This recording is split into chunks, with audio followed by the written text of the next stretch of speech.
everybody, Roar the Lions UK coming at you with this live reaction show for Lions at Chargers. I'm Matthew Turner, he's Ashley Soden, and we are here for week 10, fresh off the bye. The Lions are ready and raring to go against the Chargers team coming off a putrid Monday Night Football win. Short week, Ash, for them, long week for us. I know that people are saying that this should be a close game. You weren't on the preview show. What do you make of it? I think it'll be a close game. I can see. So I'd obviously released my preview yesterday, and just when I was finishing it off on Saturday morning, just making sure everything was up to date, I was going through it. I was just like, I can see a circumstance where this is really close, and it is just a shootout. Whichever quarterback makes the least mistake wins. And honestly, I think that's Goff. Like, okay, yeah, he had the stupid pick six against the Raiders, but for the most part, he's been locked in. As you said on the preview show, he's leading the NFL in finding the open receiver of his throws. He's been pretty good at eliminating the mistakes that sort of haunted his career up until about halfway through last season. Herbert got the arm, can do it. Been quite, as you said, been quite conservative, throwing short or intermediate right. It's not really hitting deep, and when he is, it's not really hitting it well. That might be because Mike Williams, has been injured, so he's missing that sort of deep threat for him. But yeah, I think it's just going to be it might turn out to be a Mahomes Goff from 2018, where they scored like 120 points between them, or it could be a pretty boring 2017 game. But I'm thinking we're going to win at least. Just before we go into the inactives for this one, a little bit about the weekend that has been so far. The Packers are in a close one against the Steelers, and the Vikings, after being way up, being hauled back in by a Saints team without their starting quarterback now. It's been a fun one so far. It really has. Like, I've been sticking Red Zone on while I've been cooking dinner, playing a bit of Madden just to get me in the mood. It's been a really good slate for me. Obviously, the one I'm keeping an eye on the most is Bengals, Houston, Texans, just because that just seems like a really good game. And Stroud has been really good. Burrow had a bit of a slump halfway through the game, but he's starting to deal now. It's been a really good game to watch. Has been a fantastic game to watch. Hope everyone in the chat has had a good day and a good week so far. Shout out to Jeff Hurley for the $10 super sticker. Much appreciated. Thank you for doing that. And we've also got in the chat Lisa De Lorenzo, Teppo, Miss Harley Quinn, Brent DeWitt, and Mike the Marine in Twitch as well. Hope you're all doing well. Let's get in your score predictions for the game. Would love to see how you see it. I think for me, Friday, in the preview show, I said 38-20 to the Lions, because I just feel like the Lions are going to play a clean game off the bye, and I feel like the Chargers are just playing so conservatively, and it's really going to play into the Lions' defense. I feel like Herbert could be forced into some mistakes, and I feel like this is where our defensive front is going to come to play. We're a fully healthy team now. Finally, for what we could be anyway, for the players who can come back, they are back, and it's going to play big for us, especially on the offensive line. And I can see the Bengals have the ball again, so a field goal makes $110 for me, which would be lovely. Right, what else have we got here? Inactives. I'll read out the Lions ones, then if you follow me up with the Chargers ones, that'd be fantastic. So the Lions, everybody, have made inactive today defensive lineman Broderick Martin and Levi Onwuzurike. Onwuzurike was injured during the week, so that's not unexpected for him. Slight surprise with Broderick, but it does mean probably that Isaiah Buggs goes, which is good.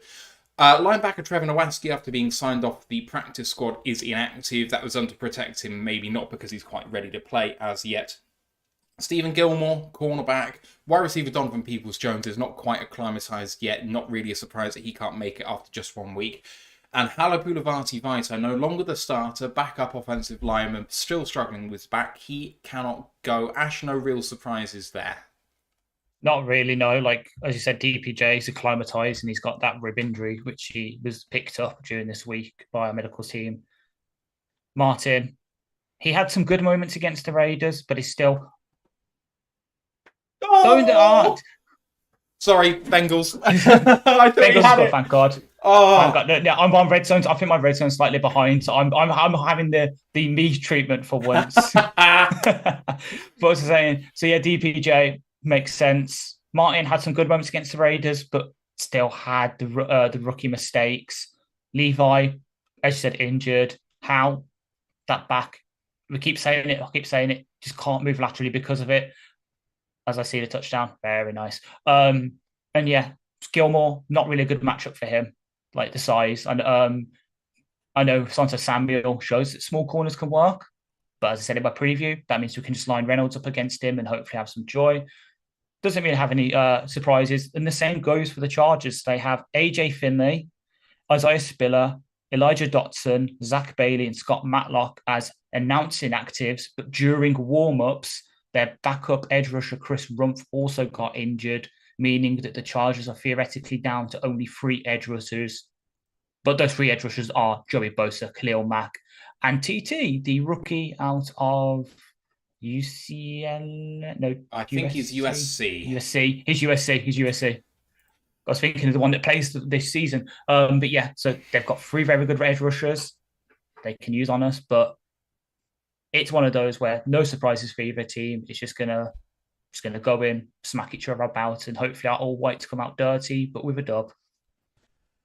I was worrying everybody that we would not be able to get to you with the coverage straight away because with us being on Sky again this week, and because of us being on the early 4 o'clock slate as opposed to the normal Sky TV time, which is the 4:30 kickoff, they show always the end of the first game.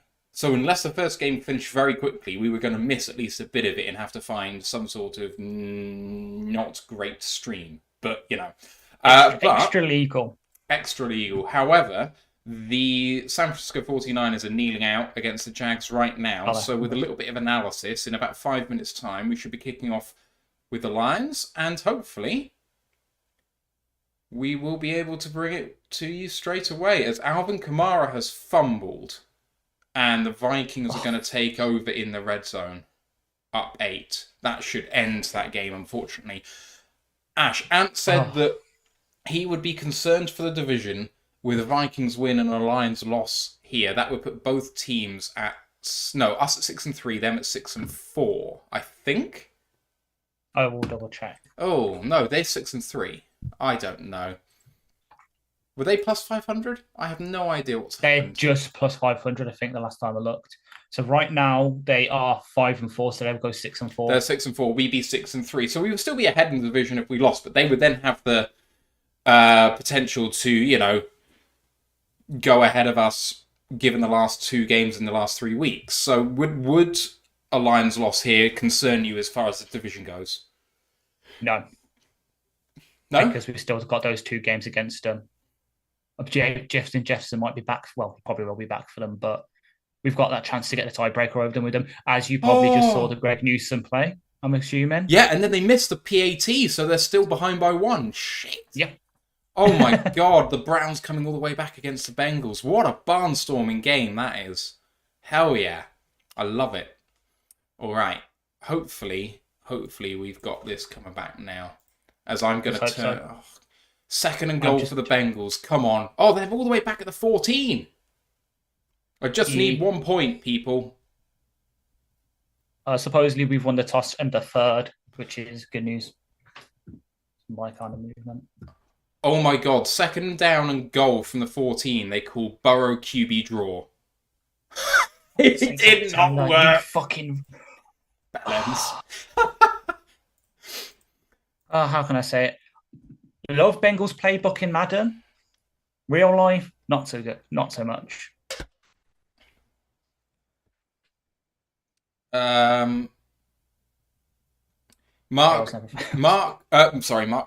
D. Barker Hotmail says this game comes down to the Lions run game. If they can stick it between the tackles and run it down their throats, then this game is ours. And I 100% buy that. But I do think the Lions have multiple ways to win here. I mean, if the Lions can come out and just efficiently throw the ball, which I totally believe they can do against this linebacking group, then Goff can certainly win it with his arm as well. Yeah, I agree. I agree, though, with the analysis that the run game probably will have to go between the tackles. Like, their top 2 run defense grades are edge rushers. So Gibbs, I know obviously he showed the past couple of weeks he can do more than the outside zone stuff, but that is his bread and butter. So it might be a lot in between the tackles. Monty, Craig Reynolds, Gibbs getting a couple of like inside zones and stuff, but just exploiting that sort of weaker Chargers D line. Like I know they've been better than they have been previous years. In previous years, it would be you could run it on down their throats for 6 yards a pop. Now it's more like 3.5, 4, which is still average, but it's a lot better than where they've been in the past. Like in the past, it was just run on them. Yeah. The coverage still hasn't come up yet for me, so I might try and No, it find hasn't, a link just so we can see the opening kick. Yeah. The Bengals dropped a TD in the end zone, and they've kicked the field goal. There we go. 95 pounds. That gets back some of my losses over the last couple of days, which have been unfortunate. Who dropped the touchdown? Because it was one of my players. Right. Sky are immediately live for the kickoff. So here we go. I'm going to turn off the rest of the games. Just as I close now TV. I was Boyd as well. I could actually Jack use Fox kicks off deep in SoFi Stadium. I'll have to get used to how this scoreboard works again. Good luck, everyone. 6-2 Lions, 4-4 Chargers as Justin Herbert takes the field.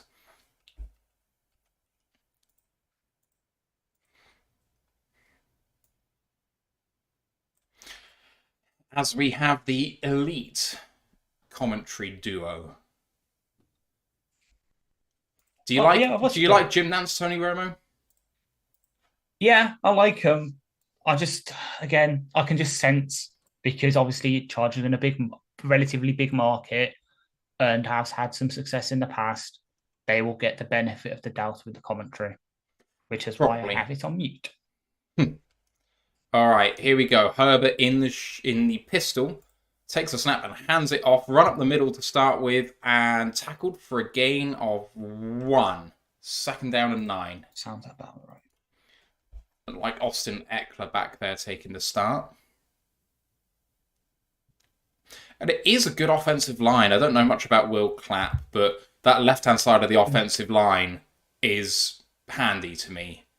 Will Clapp is not good. No, I saw your preview on that. But Zion Johnson and... Zion Johnson's elite. Yeah, he's fantastic. Sawyer as well, who they converted him from right tackle last season. And shotgun 2-step drop and dump off over the middle. Good tackle, though, by Jack Campbell. That's a gain of 3, in fact. 3rd down and 6 for the Chargers on the opening possession. Chance to get off the field early here for the Lions. We love to see. Limit Herbert's ability to hurt a steepen when good. 3rd and 6 then. Can they cook it up to begin with? Herbert calls for it, doesn't quite get it from the 29 of the Chargers. Now gets it. 2-step drop looking down the middle of the field. Fakes and then pumps it wide right of Keenan Allen. And that is incomplete. And it will be a punt coming up. The Lions done some great stuff in the opening possession. We have. I was just watching to see Anzalone sort of... he wasn't the QB spine, but it almost looks like he was. He was sort of holding back a bit from the pressure and making sure Herbert doesn't hurt his legs. So Keenan Allen, that was, versus Brian Branch, and it was a little pivot route. And Branch had it. He almost ran the route for him. It was great. Punt away is good. Very deep by J.K. Scott. Recovered by Khalif Raymond with a head of steam. Gets all the way out to the 25-yard line. That's a return of 10 to 15 yards or so. Good stuff there from Khalif. And the Lions have the ball. Really good first possession by our defense there. Oh, how about that? Since 2022, Jared Goff is the number 1 quarterback in the NFL touchdown to interception ratio. Things you want to see.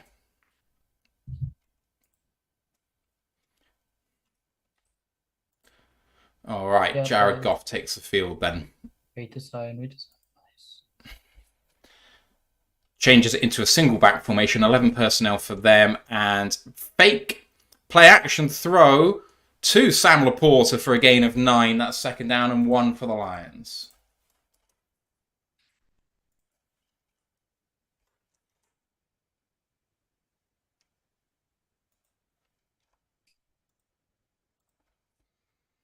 Cheers to you, Free Climb. Appreciate you. Miss Harley Quinn, I see you've changed your picture on YouTube. Appreciate that. Greg Paris is in there too. Great stop to the game, he says. And Teppo as well. I was talking to Teppo in our Discord a moment ago about this game, and you should come and join us there. It's a really good place to come and talk Lions all the way through the week. Links going in the live chat right now, guys. As Goff pitches it on 2nd and 1 to David Montgomery, who's got loads of room and gains about 6 yards there. But Ash, about 5 of that was before contact. Yeah, just really good play call, targeting sort of their weak spot in the defense. As I see Monty running out, so Gibbs is coming onto the field now. I love that Monty's just in the huddle like, I'm not coming off. Exactly, yeah. Doesn't even look. All right, 1st down and 10 for the Lions. First down of the game. Most rushing yards by Detroit per game since 1997, apparently. Here's Jared Goff in the shotgun. 2-step drop. Looking deep. Gonna throw deep. And he's got Amon Brown on a crosser route. Gets all the way down to the 15. All the way down to the 12 of the Chargers. What a throw, Ash. Really good. And you can see, I'm just seeing them break it down now in the coverage. He just spots where the safety has shaded over. And he just runs the route perfectly underneath him to get the ball in the open. Like, Gilman's really a really good free safety, and he just finds the hole. Perfect ball position by Goff. Amon-Ra did not have to go faster or slow down. Yeah. It was just so. Brian 3 Cushion is there from South Korea. Hi to you, Brian. Tony White is here as well. And Jethro C. Appreciate you all as we're in I formation here. And Goff hands it off to David Montgomery and gets through a small gap. Gains about 1. It's 2nd down and 9 here in the red zone. Can the Lions' red zone efficiency get better right here? I hope so. I was about to say, that throw is what teams have been doing to us and Kirby for the past couple of weeks. It's almost as we've self-scouted and put that in our own offense and hopefully tightened it up on our own defense. That is a good play. That is a good play, Poole! I'm way behind you. Jared Goff, quick throw out to Jameson Williams. Wide receiver screen. Touchdown, Detroit Lions! But there's some laundry on the play. No! Oh, that was such a good play, and Jamo. It was, as you can see. Yeah, you can hear me. That is. Oh, I wonder what this is going to be. This is going to be painful. It was a personal illegal block in the back by Taylor Decker. Illegal chop block. Ah! By who? Decker. Oh, mate. So, yeah, you can see, you can just see him going low on Bosa in the thing. But what a good, as I was saying, lovely what a good play call. Exactly. So that sort of screen. The thing is, he barely even makes contact, but he does make contact with the knee, and it's fair. Yeah. It's fair cop. Yeah. But I like it. 2nd down and 23 here then for the Lions as they break the huddle. All right, here we go. This is where I expect them to go running back draw somehow. I'm jealous of you, Tony. 2-step drop. Goff. Oh, didn't like that. Did not like that throw. That was not right. Went for a little short one, and David Montgomery stopped, and Jared Goff did not. I thought that was for Leaf. Leaf sort of sat down in the zone. It was just off target for him. My bad. Lisa just said, how many times is Jamo going to score to get it called back this year? I mean, it's not really fair on Jamo. Yeah, that's his 2nd touchdown that's been called back for a penalty. 3rd and 23. I will take 3 points here. Just don't put this in harm's way. It'd be a win to put some points on the board. 3rd and 23, and they do just hand it off. Although Gibbs tries to go around the outside of the right and managed to get all the way down to about the 10. So that's a really good play by Jahmyr Gibbs. Not enough to put them in go-for-it range on 4th down. This will still be a kick, I think. Maybe 4th and 8? 4th and 12, according to the coverage. All right. I'll take it. I can see Ant's just in the chop block, and he's a bit annoyed. Yeah. Well, the thing is, you can see that he's attempting to make the block low, but if you actually get called for a personal foul, it would be nice to actually see you make not minor contact with the person. Exactly. involved. If you're going to get it called, you might as well go for the whole thing. And yeah. Kick is up and good by Riley Patterson, and the Lions lead by 3-0. Ash, it's a great start for the Lions, despite that being a bit of a drive killer. You know, we get a 3 and out, we're going to get the ball to start the second half, and we find ourselves 3 points up already. Exactly, and the play calling has been really damn good. I mean, just look at the last couple of plays. That amazing throw from 46 yards to Amon Ra, the wide receiver alert screen to JMO, and then the third down play, just admittedly, it was just let's see how many yards we can get. But even then, we got a load of yards on that. We are moving the ball at quite a good place, and it's already 10 minutes in. And that's the thing, because Ben, I know the third quarter exists in that, but especially in the fourth, where he's built on those plays that don't seem to work in the first quarter to get stuff in the fourth. If they're already getting like 5-6 yards a pop, what we're going to get in the fourth when they're tired and we've got those sort of adjustments. So the Bengals did end up losing to Houston on a last-second field goal. Very, very close, but they did get there. Experiment said this is all part of the script. Needed to get the long snap some confidence early on. Yeah, just play him in, man. Just play him in. I mean, well, talking of long snappers, I know I sent you the link yesterday. Did you like the little long snapper talk on the missed field goal for Miami early in the game? I must say I haven't seen it. I'm sorry. I sent you the link and you didn't watch. So wait, which link? Which link? Where? For FSU. For FSU yesterday. You stream. You sent me the live stream link. Yes, So I was in and out of the game. Oh, fair. So you missed it. So Miami missed. I was literally watching. I was like, should I text about that? Like, no, I'll save it tomorrow. So Miami missed a field goal early, and it's because the long snapper like bobbled the kick and put it with the laces facing the kicker. I was like, I watched that. I was like, that is such a thing to assess. I was like, that's perfect. Just wish, That's what I like to see. Yeah. At the end of the day, long snappers aren't important until they very much are, and it's like in rugby in the World Cup semi-final. You think, oh, what use is a prop really? And then England had to make a sub, and from then on there was a penalty given away at every scrum, and you couldn't win the game. It was just impossible to win the game. And if your long snapper can't snap, or who had it with a kicker who got injured and they had to go for 2 every time. Wasn't Texans last week because they had the running back kicking. Someone had a backup kicker who attempted 1, and they had it was the running back. He was kicking on kickoffs, and he had 1 PAT attempt, but the other Texans 3 times they went for 2. It would be the Texans last week then, because Fairburn got injured and they had.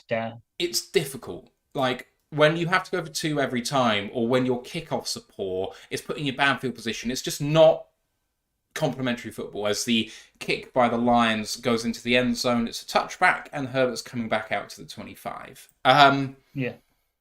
It's not going to kill you. You can still win that way, but it just makes it a little bit harder. And in a game of marginal gains, it does make the difference. Exactly. Hattori Hanzo says he's currently visiting Stockholm. Do you mean, is it Stockholm? Are you in Sweden? Or are you visiting a place called Stockholm? Bob O'Lan is in from Melbourne, Florida. Appreciate you being here, my man. Mike Marie says, Matt, I predicted Lions 38 points. Does that mean 5 more touchdowns? I mean, I predicted 38 points. So I'm hoping it's 5 more touchdowns. I think I predicted 34. So, yeah, I can take another 5 touchdowns happily. I'll happily take some 5 touchdowns. As a run goes for 2 on the very first play. And they break the huddle. Hattori says he's in Stockholm at the minute and can't believe you guys stay up this late every Sunday. I mean, if you like the sport, it's the only choice. It's the only choice you have. As there's a man in motion and Herbert takes the snap and it's hit Keenan Allen on a slant. Had a completely free blitzer through the middle. I think it was a Mike linebacker, and Herbert schemed it up that way. Got hit hard by Alex Anzalone, but a really nice throw and a good tackle by Tracy Walker in there. As they go quick, and Herbert isn't ready to take the snap. And now changes the play.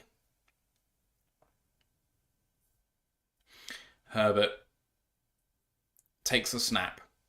Looks left and throws, and really good coverage on the outside by Cameron Sutton. 2nd down and 10 on Keenan Allen.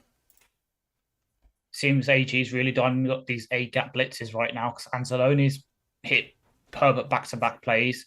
Tracy blitzed on the first one as well, so it seems we're really targeting the centre, making him set the protections and then bringing someone that he's not accounting for. Yeah. And, I mean, Keenan and Allen is getting peppered with targets at the minute. And Herbert pulls it, and then it's a running back screen with lots of men out in front, and he's going to get free here. It's a really good run all the way down to the 39-yard line of Detroit. Really good play from the Chargers. First down and 10. Just schemed it up screen, perfect time. Used our pressure against us and ran it through into that pressure. I can back it. Sivman MI says that was a so-so penalty. You're absolutely right. It was not a great penalty, but there you go. Yeah. That was a really, really good play by the Chargers. Hopefully, we don't stack bad back-to-back plays here. Right, here goes Herbert. No. Kills the play. Everyone to his right.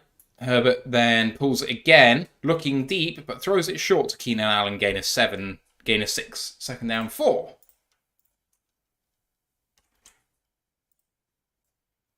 So yeah, it was. I'm just seeing Justin Rogers just tweeted about the rule change. So you can't block low 2 yards outside of the tackle alignment, which also applies to defenders. So because Decker was moving on the screen, that's why he got flagged.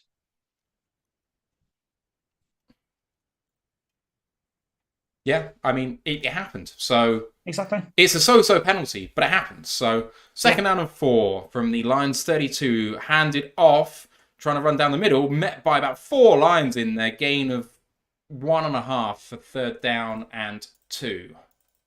Here comes Allen. Bobo Lang calling for turnover time. I hope you're right, my man. As they show a shot of Callum Moore, of course they do. As Herbert looks on, third down and 2, just about in field goal range from the Detroit 30. Ooh. And Herbert calls for it, looks left, comes back right. Hutchinson almost with a sack, and then incomplete as he tried to dump it off to the running back. It's fourth down and 2. But this is Brandon Staley. Do they go for it here? His fourth down go for it numbers are much reduced on previous seasons. He's only going for it middle of the pack in the NFL this season at 13%. He's scared, that's why. Yeah, he's scared for his job. I feel like this is a field goal situation for him, and indeed, Dicker is on the kicker. I do love him. You know, he's a Texan long corn, but I do like Cameron. Dicker from 48, the hold is down. He curled it in right to left. It started outside the upright and curled back in. It is good, and the scores are all tied up. 3 apiece, Ash. Yeah, and when we needed to make some plays, we did. So, as you said, that third down, Hutchinson forces the pressure, and it gets Herbert to throw too high for his check down, and they have to kick a field goal. And to be fair, like Dicker, they probably will go for it a bit more with him because he's one of 3 kickers now to be 100% on the year, because I know someone missed one in the early window that was 100% before. Like, he is automatic. Like, I know the discussion we had on Monday that got a bit heated. I said I don't really care about kicker, but if you have someone like him, probably would be going for field goals a bit more than fourth downs in some situations. But so far, so good for us. We've got that drive advantage. Let's put it to use now. Score a touchdown, because we can't let this become a field goal game, because then whoever scores a touchdown wins. Just ask the Patriots and the Colts. Oh God, that was just an awful game to watch. I hated every second of it. It was rough. Cleveland have a field goal to win against Baltimore. 4th and 5 at the Baltimore 22. I do not know the result. I'm just having a look at the ticker. New Orleans have a Hail Mary situation, down 8 against Minnesota at the Minnesota 48 with 6 seconds to play. Pat-Man says kind of a BS penalty in my opinion. It's a BS penalty because the law is bad, but the law was applied correctly. It's just a crap penalty. Cleveland make the kick, win the game. Baltimore fall to 6 and 3. And Tony White coming in with the super sticker saying thank you with $10 there. Thank you, Tony. That's absolutely fantastic. Thank you, thank you, thank you. The Hail Mary for the Saints falls short. Yeah. Yeah. Game over. Jameis has got an arm as well. I don't know why. Yes. You shouldn't be falling short from midfield. But there we go. Never mind. 3 apiece then. Lions, Chargers. Ash, our defense so far has stood up. Apart from one screen pass, I think we've held up pretty well so far against a fairly high-powered offense. They haven't been showing it this year very much, but they can score points in bunches. Exactly, yeah. I know, obviously, as I said earlier, they're missing probably... Who would have thought we were saying this about Mike Williams a couple of years ago, but one of their key pieces as the kickoff comes to Craig and he lets it bounce in the end zone for a touchback. They can, when they want to turn it on, they can. And you'd think with Kellen Moore, they probably would, because you remember who their old offensive coordinator used to be, and you'd thinking, oh God, he was holding them back, but maybe Mr. Old Joe Lombardi was actually helping them, and Moore's a problem. Well, I mean, all I'll say is I think there was a reason why Kellen Moore was on his way out in Dallas. I think there was some stuff going on behind the scenes there that's... Yeah, absolutely. Right, here comes Jared Goff anyway. Under centre this time. And he is play-actioning again, and a short throw to Amon-Ra St. Brown. And it's a good gain of 8 yards there. Caught it at the line of scrimmage, Amon-Ra, and advanced it for 8. It is second down, and they'll probably say 3. Yeah, it's 3. Amon-Ra already at over 50 yards for the day. I love it. Also, I can see that I think Jared's taking part in Movember. Looking a bit scruffy on that upper lip. Yeah. Yeah, I don't know who could look like that, Ash. I mean, I shaved mine off. I don't like a mustache. Play action again here. Goff going deep and incomplete. And he got there early. Amon-Ra drawing the defensive pass interference. No chance for him to catch that one. That's going to be a first down for the Detroit Lions. Easy call. Easy call. Samuel had to do it, unfortunately. And to be fair, I rate the Chargers for moving Samuel back into the slot, kind of to cover Amon-Ra, because he has been playing a lot more outside for them recently.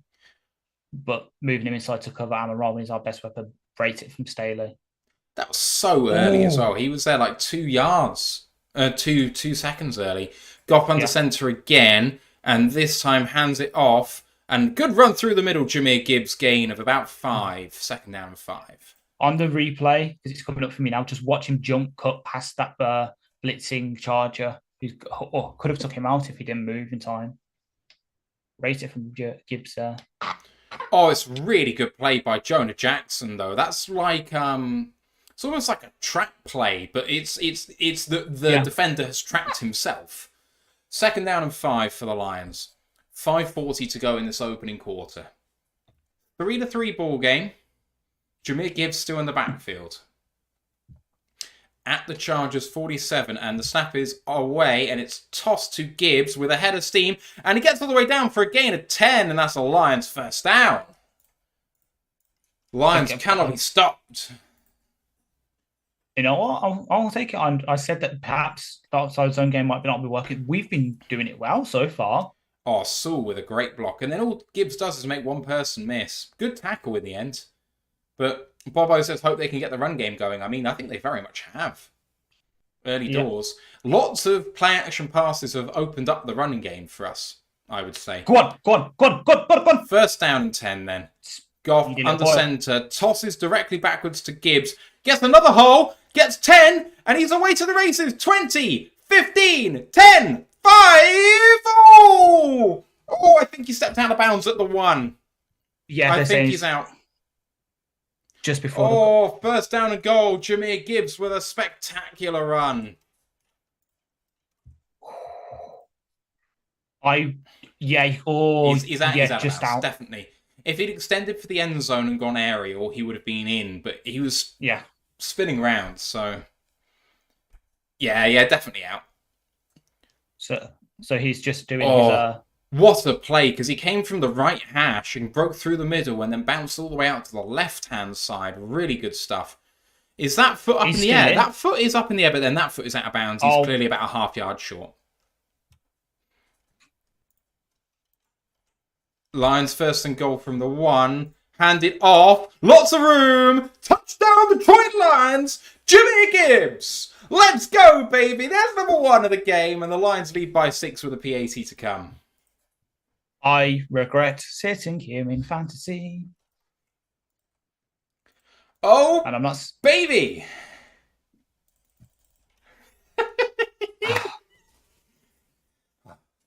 See, the thing is, I'm now scared to put him. I'm to start him next week in fantasy. 'Cause I'm scared of cursed him. It's always the player that you don't play, no matter what. Lions go on a 5-play, 75-yard drive as the PAT is up and good. 7-point lead for the Lions. Ash, this is the best start we could have hoped for, I think. Yeah, and Gibbs. This is the Gibbs drive. Like, he's really turned it on. It was, and I've seen Carlton saying it's like watching Madden. It is very much like watching Madden. That's what I do. As when I say what I do, I ran that pretty much exact touchdown play in Madden with Gibbs, except for instead of Rodrigo being at fullback, it was James Mitchell, because I'm a big stooge for James Mitchell and I wanted to get as many snaps as possible. I can see the Sam Howell touchdown pass. Very nice. Oh, yeah. One Pride 0427 coming in, subscribing with Tier 1 for his 7th month, saying 10-3. Let's go, boys. Oh, Sam Howell touchdown. I love to see it. Love to see it. Mike the Marine with a gifted sub as well, coming in. His 12th gifted sub of the channel. Gifts the sub to Fulham since 1879. Love it. Thanks, Mike. I better not bring up today's match then. Yes, don't bring up today's match. That would be very rude. Gibbs is the first Lion rookie to rush for a touchdown in 3 straight games since Kevin Smith in 2008. He also joined James Jones in 1983 as the only Lions to produce 50-plus scrimmage yards in each of their first 7 career NFL games. So he's done something that not even Barry's done. Fair play, sir. He is not Barry. He's just very different Gibbs. and very good. Yes. And all of the worry about him early doors just totally unfounded, because we were finding our way with him as much as he was finding our way with us. Exactly. Which is why I'm going to be a good boy and not pull out those tweets I have saved in my Twitter just yet. I'm going to wait a few more weeks. But that play, the really big play where he went out at the 1, it's one of my most hated plays in the NFL, which is the vertical toss back. If you do a toss, I like it to be quite wide so it gives you a head of steam and you've got blockers out in front of you. A vertical toss is really easy to see for the linemen that are coming at you, so it gives them a good portion. You can tend to take it a bit more statically. But Gibbs took that. The blocking up front was fantastic. And then the touchdown itself, they came out in 21 formation with 2 running backs and then pitched it to Gibbs on the right-hand side. I couldn't see who was blocking on the left. But that's not a formation I've seen with them before. It's Rodrigo. Oh. They really force an issue with him at fullback. I can't. I know exactly. I can't moan at the linebacker fullback thing, because that's literally what my college team does. So it does make sense. I was going to get my juices going, that is, as I try and correct my camera. But putting your fullback in there, but in the backfield, in a split back, in a kind of chevron sort of thing with your quarterback and your 2 halfbacks. Oh, yes! Exactly. Because it gets him on the move. Terrific play design, and Gibbs just walked in untouched. No chance. Yeah. The Chargers on 25. Yeah, so Chargers coming out right now. 1st down and 10. And Herbert in shotgun. Motions a man outside and hands it off. And that's Aiden Hutchinson for a tackle. Gain of 2, 2nd down and 8. And that marks the 3rd straight time they've started a drive with a rush for 2 yards, Ash. Do you think they can get any more imaginative? No. This is what they did last year. And it's just awful. Right. Here we go then. Chargers. Under centre is Herbert and play action. Free rusher is Anzalone. Trying to throw it and picked by It's Kirby Joseph! It's Kirby on the sideline for play! Oh! Is that going to stand? Does he get the feet down? 1 foot. An interception on the field. Let's 1 see foot. again. Then 2 foot. That is an interception. Kirby Joseph. That is He broke on the ball fantastically, leaps in the air, and that is 1 foot, and that's a 2nd foot. I don't know. That is an incredible catch. Yep, I don't know. I missed out in the conversation earlier in the Discord about buying jerseys. That is why when we go to Detroit next season and they have the new uniforms, that's why I'm getting that man's jersey. Oh, that's so good as well. Oh, my word. The reaction to break on that ball and actually get there is insane.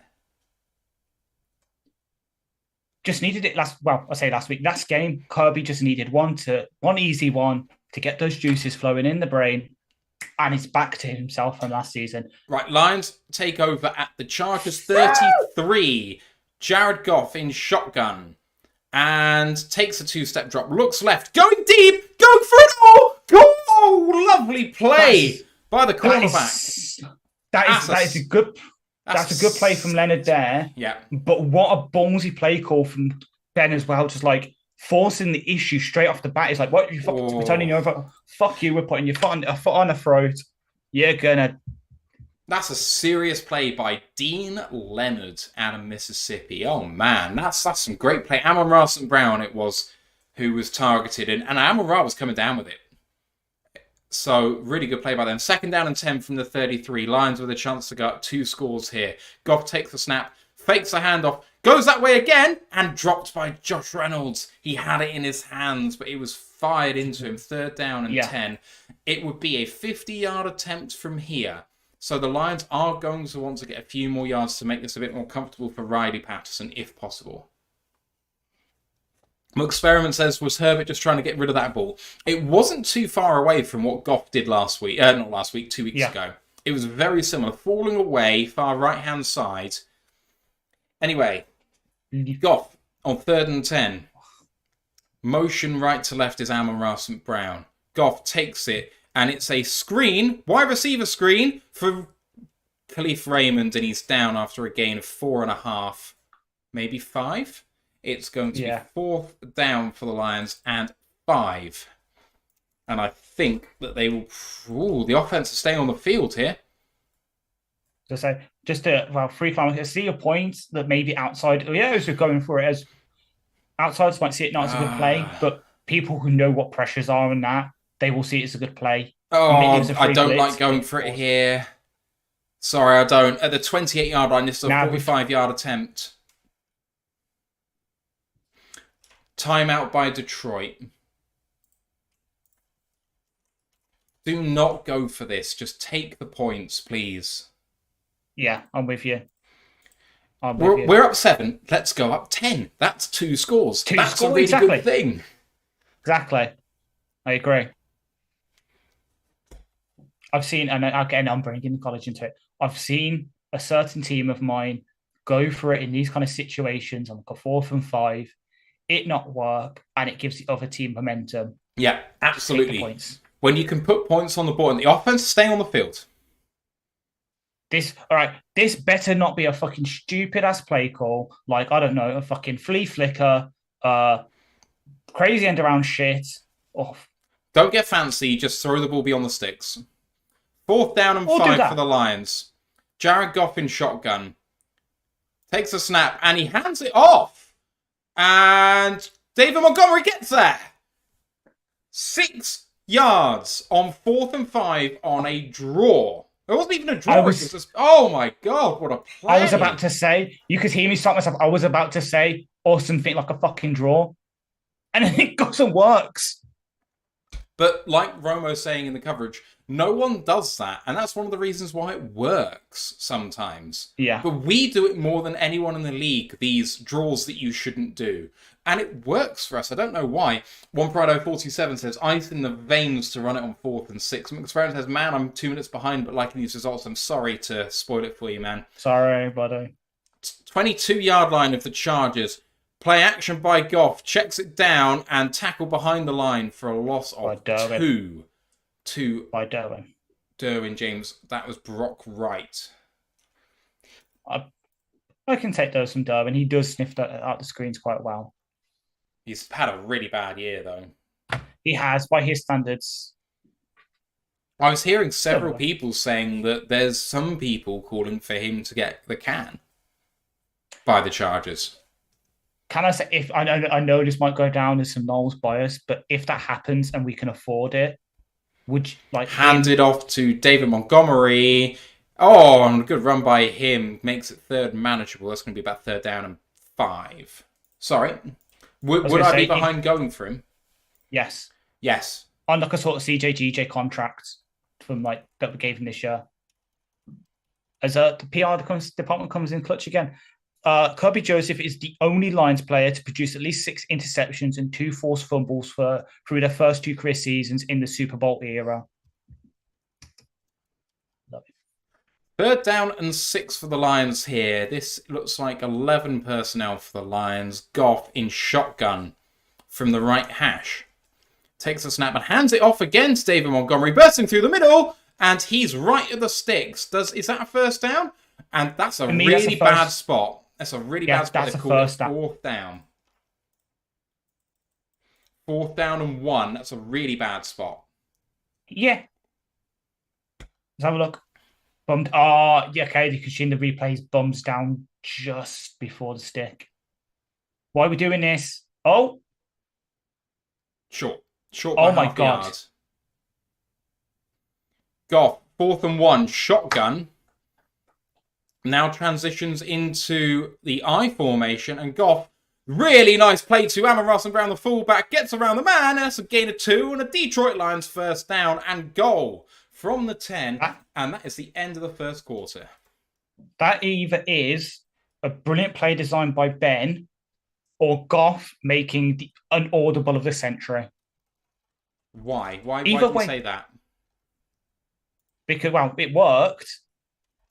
But if it was like either way, I'm happy. I'm just saying that if Ben Johnson drew up like that to sort of confuse the defense by lining up one way and suddenly shifting and doing that play, great play design. Or if Goff audible to that, great audible. Like either way, they confused the Chargers defense and got him in a situation where it's just like our guys are better than your guys. So I'm happy. That is a great play design. Either way, it's a heck of a play design, right? As we're at the end of the 1st quarter, let's see the scoreboard for the first time. The Lions lead 10-3, and they have 1st down and goal from the 10 coming out of the 1st quarter. Goff is 6 of 9 for 65 yards.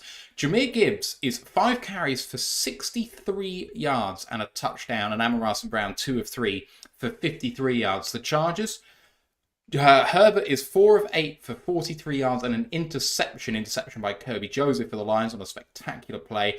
Austin Eckler has 2 carries for 3 yards and 2 receptions on 3 targets for 27 yards.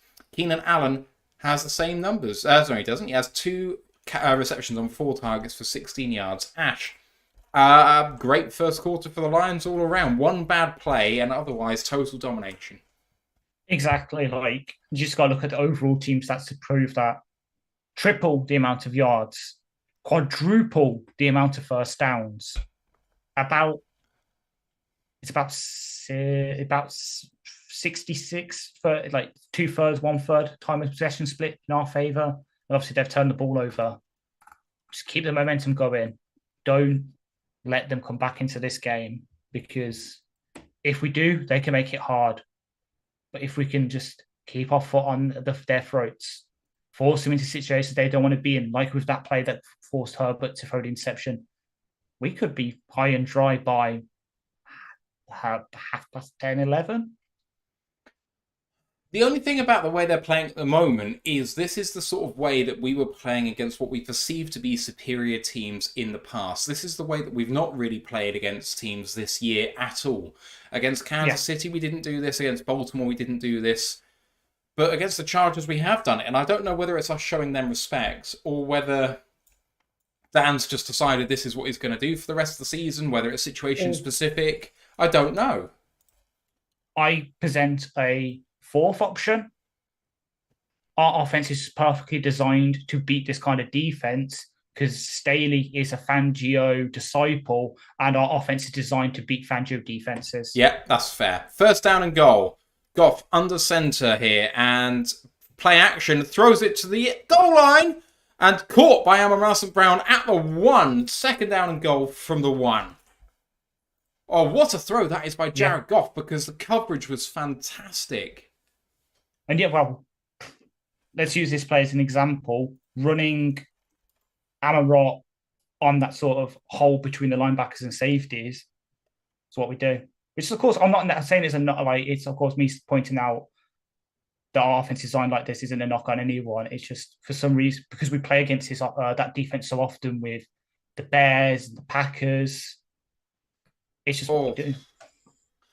Hand off to David Montgomery. Had fake jet by Amon Brown, and it was a good defensive set there by the Chargers. Third down and goal from the 1. Yeah, I think it's Jonah just misses his block a tiny bit. Yeah, a tiny bit.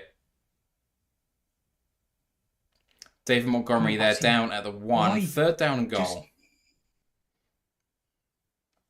Goff coming out under center again.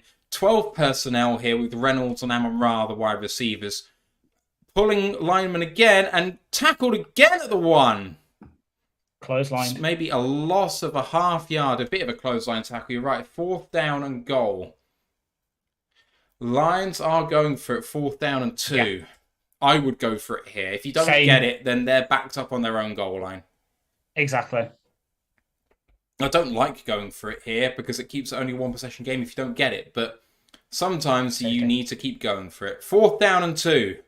Third, fourth down of the drive. Jared Goff under center again. Stacked players to the right-hand side as Laporta goes in motion. Fake handoff. Goff goes for the end zone and throws it at the end zone. Chargers make the stand.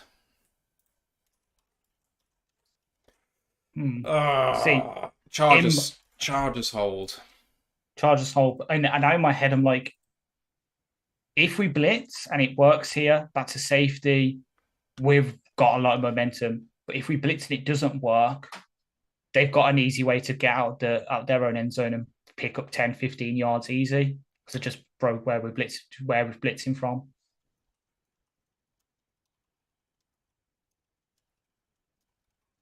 As the Giants do a Chargers and get a fourth down stop against Cowboys. Very close as well. Half a yard shy. Well done to the Giants. If the Giants can pull out a victory there, that makes the Lions' route to the number... well, it doesn't do anything to the Lions, actually. But in fact... It makes the end of the season easier because we might not have to beat the Cowboys to get the second seed. Oh, no, because they would have to beat the Cowboys to beat the second seed. The problem that we're having is that if we get the third seed and we have to pay the 6th seed, that could be Dallas. Dallas have to get the 5 seed for us to avoid them. But if they get the 5 seed and they go up against the new NFC South winners, they'll come out of that. And so they'll be facing the 2 seed, probably. So, in some ways, it doesn't really matter. But there we go. Patman says, I hear you guys with a replay. There we go. Love it. Sorry, Ash. I was going to say, it would just be funny. Like, as me and Ant pointed out in the previous show, just be funny for the Chargers, the Cowboys just to be, the Cowboys to do the Chargers and just charge in the game and lose. Be funny. Oh, frustrating there, but that was really good coverage. It was a reasonable play designed by the Lions, and it just didn't work with a free rusher coming through the middle. The blocking execution, not fantastic, but there we go. I hope I just spelled annoyed correctly. I did not spell annoyed correctly at all.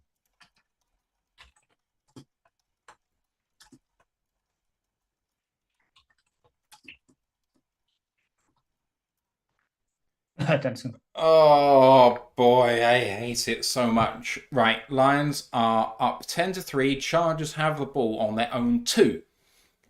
And this would be a great place here for the Chargers to get ballsy and throw it on first down, because we'll be expecting run, and they've done run the last few times.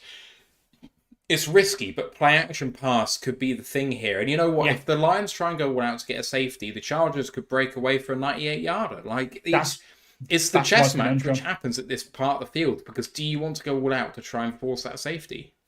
Yeah, that's my conundrum. So I was trying to work out, because I was listening to... Here they come. Herbert in shotgun. Keenan Allen went left to right, and he's looking towards Keenan Allen and throws it at the feet of Keenan Allen, and they say that hit the ground first, 2nd down and 10.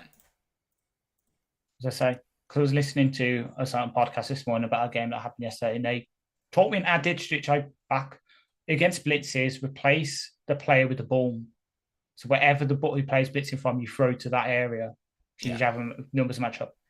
Makes sense. Nice. 2nd down and 10. Herbert again in shotgun, and this time he throws it to the right, and good catch and a good tackle by Cameron Sutton. Nice. Gain of 9, 3rd down and 1. This area of the field, I mean, Brandon Staley went for it in this area of the field last week, was it? He had a really bad go for it on his own, 11 or something. So they... That is hauntingly too familiar for me. Yeah. 3rd down and 1. Don't like that. Can the Lions get off the field here? Get straight back onto offense from the Chargers' 11-yard line. Sit down, boy. Herbert in shotgun. Takes a snap. 2-step drop. Looking over the middle. Doesn't have anyone. And Hutchinson almost takes him down, and then it's dropped. Incomplete. 4th down and 1 from their own 11. What are they going to do here? Herbert runs off the field. Not going to repeat the same problem.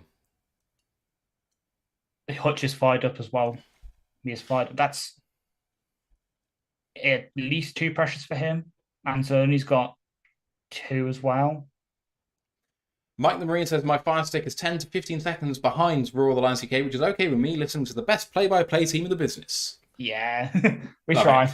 Here comes the pump by J.K. Scott. He had a bomb to start, and this one's pretty good too. Fair caught at the 40 by Khalif Raymond, so that's about a 50-yard punt. 60-yard punt. Anyway, good stuff by J.K. Scott. But the Lions are back on offense, Ash.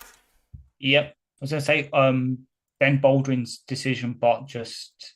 So it was 49 yards according to ESPN, but it's just tweeted out the first one of this game. His bot suggests the Chargers should have gone for it there by 2.8% win percentage points. What? Yeah. So supposedly now by punt, I'll put it in the Discord. But by punting it there, supposedly now by his bot, the Chargers win percentage is 17%. I'm putting it in the Discord. I mean, I can believe that because they're behind by a score and the Lions have the ball in good field position. But I mean, you have to have an exceptionally good short yardage set, and they don't. Exactly, because Eckler's... if I see Eckler is the mid of what I hope Gibbs could be for us. Because obviously, Gibbs is high upside, it's like Jamal Charles level. Eckler's a really damn good elusive running back. If Gibbs can turn into Eckler, I'm happy. But he can't do the short yardage stuff. Yeah. And Josh Kelly could. Obviously, Spillers and their other 2 are inactive, so they've got Josh Kelly. So unless they're going to stick Donald Parham or Stone Smart back there as a fullback and do it that way, they don't really have any, as you say, they don't really have anyone they can trust in those. I really like Donald Parham. Same. Bloody good player. I think we both liked him in the draft process, if I remember rightly. Miss him. Oh. I was listening to the preview this morning. I finished it off. I could hear you and Ant discussing Simi Foco, and I was in my head, I was like, "He's Stanford. Sorry, sorry. That's what That's why I'm there. Me, I always pop up he's from this place. But it was easier. I do like Foco as well. I'm a Fahoko fan. Yeah. I don't know who I thought he was when I said Michigan State. Oh God, I do know who you mean. There's a few wide receivers that have come out of state in the last couple of years. Uh, Don't worry about it. Lions are back on the field. Starting this one at the 40-yard line. In 12 personnel, Amon Brown running right to left and handed off to Jahmyr Gibbs. Met after a gain of 3. Second down and 7.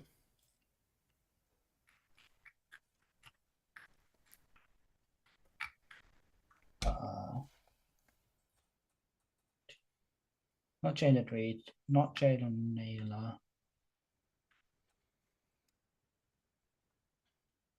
Second down and 7 then.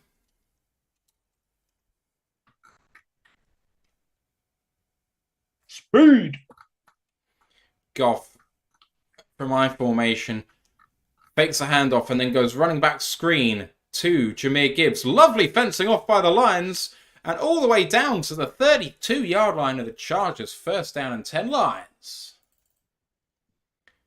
What a lovely play design, Ash. Yeah.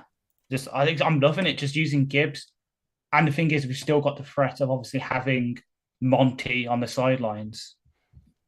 I'm just looking at. And I mean, that was Malcolm as fullback again, and it was really, really good. Here we go. Gibbs in the backfield once again. Gibbs has 30 more yards than the Chargers offense so far as Goff is under center here. 11 minutes to go in the half from the 33. Goff, play action, looking deep. Oh, almost gets hit for a sack. Good throw. Good catch by Jameson Williams at the 20-yard line for a gain of 13 and a Lions first down. Really good adjustment from them in the crossing route. As I say, Andrew Thomas has been carted off for the Giants, which is not good. And I guess you were either thinking of Jalen Naylor, who's the Vikings receiver, or Jaden Reed, who is the Packers receiver, because they're the two. Jalen Naylor, probably. Yeah.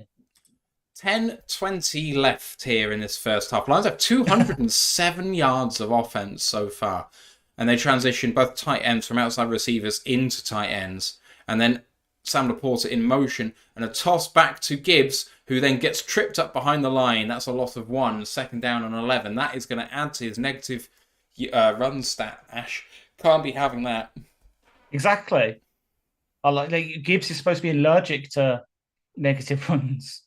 I guess this can be like the sort of one he has every 25 carries.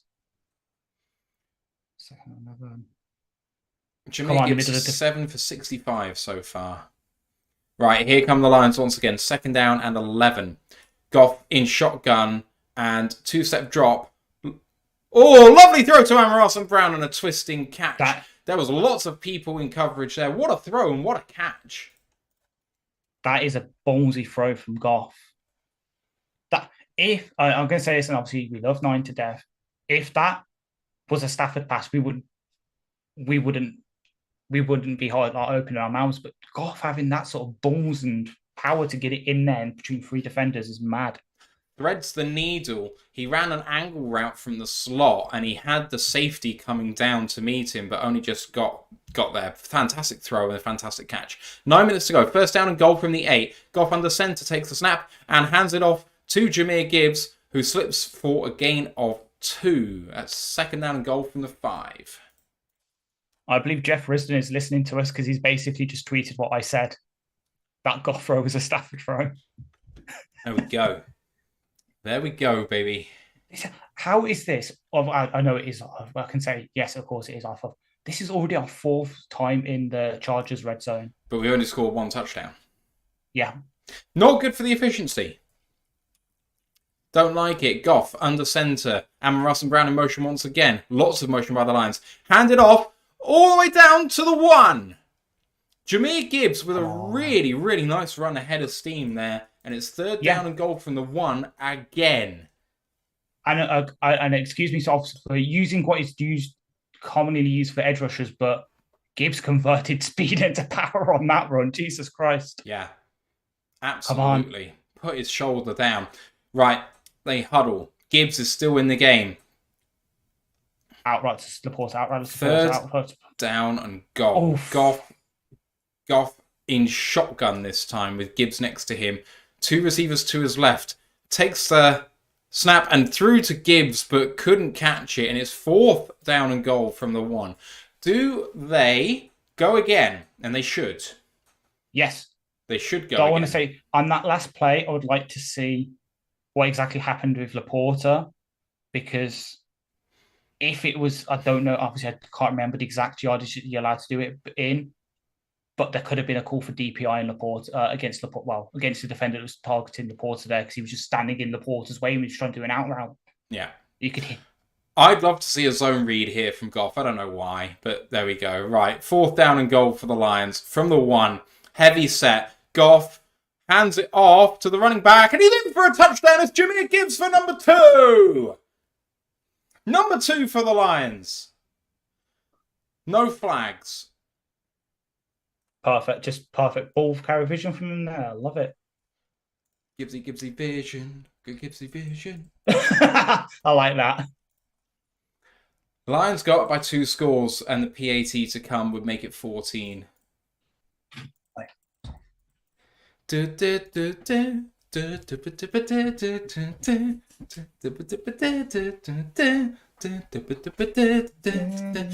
PAT is up and good, 17-3. Oh, Jameer Gibbs Dan. is rolling. Dan is happy. Dan is a happy boy. Dan Pask. Dan Campbell. Oh, exactly. I don't know why I thought Dan Pask is there. So I know. I know he's obviously got the excellent Royal Lions UK merch, which you can get at the store. But I'm jealous of his Letterman jacket. Like, we all know I love a bit of vintage clothing, and that jacket looks fucking sick. Oh man, I'm pretty fucking pumped right now because people were worried about this game. I said we'd destroy him. And it's not over yet. We've seen today in several games, including that Cleveland-Baltimore game. It ain't over till it's over. But man, this feels vindicating. Yeah. Holy shit. And again, to add that to that, I saw it yesterday, and I trust us a lot more than the team yesterday, because I read you saying that, and I was like, yeah, I'd buy it 100%. Yeah, the Gibbs as well, though. Like, okay, as Carlton basically says what I was trying to say, but in fewer words, he's showing physicality I didn't know he really had. Like, obviously I watched him at Georgia Tech, and I know he could do between the tackle stuff, but not to this extent, and not to the extent where he's able to convert his speed into power that well against NFL linebackers who are good 5 inches and 40, 50 pounds on him. He's ran a couple of them over. Like Kenneth Murray, he's bowled over. And that Kenneth Murray's like 6'4", 245. I think the thing with Gibbs is that you saw it from him in college. He absolutely ran between the tackles. He ran with power. He ran more routes than we've seen so far from him as a Lion. But this is what he showed in college. The thing about college is that sometimes things like that just don't translate because you're going against lighter guys and it's not exactly the same. 3 times that Gibbs showed his physicality against the Chiefs. He had, but a one-off game, maybe, it's not showing everything that you... I mean, the Chiefs linebackers are extremely physical too. Nick Bolton in there and other people like that. So, Willie Gay. Yeah, so, that was impressive, but he's really come on running between the tackles in the last few weeks, and it's super impressive to me, Ash. Yeah, and to prove that, PR department comes into clutch again. So obviously, past 3 games, Gibbs has produced over 400 scrimmage yards and 4 touchdowns, meaning he joined Sam Barry and Billy Sims as the only Lions rookies to do that in over a career 3-game stretch in their rookie seasons. We are exactly halfway through the second quarter, and the Lions have held the ball for 16 minutes and 22 seconds compared to the Chargers 6 minutes and 8 seconds, and they started with the ball. Exactly.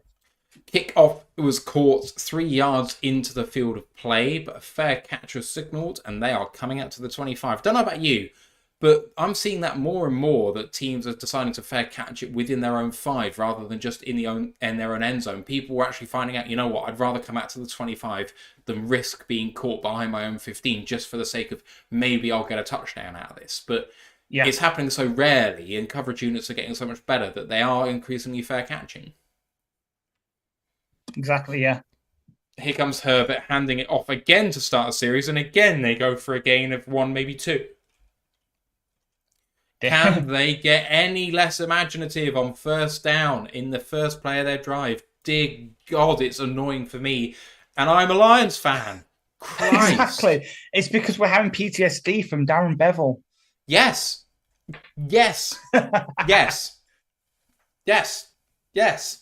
Yes. Anyway, Daniel Bryan, Stan, just saying. Right, 2nd down and 8. Herbert in shotgun. Transitions of running back from left to right beside him. Herbert takes a snap and hands it off again up the middle. This time bounces off his own man and gains about 4. 3rd down and 4. Bijan Robinson just scored for the Falcons.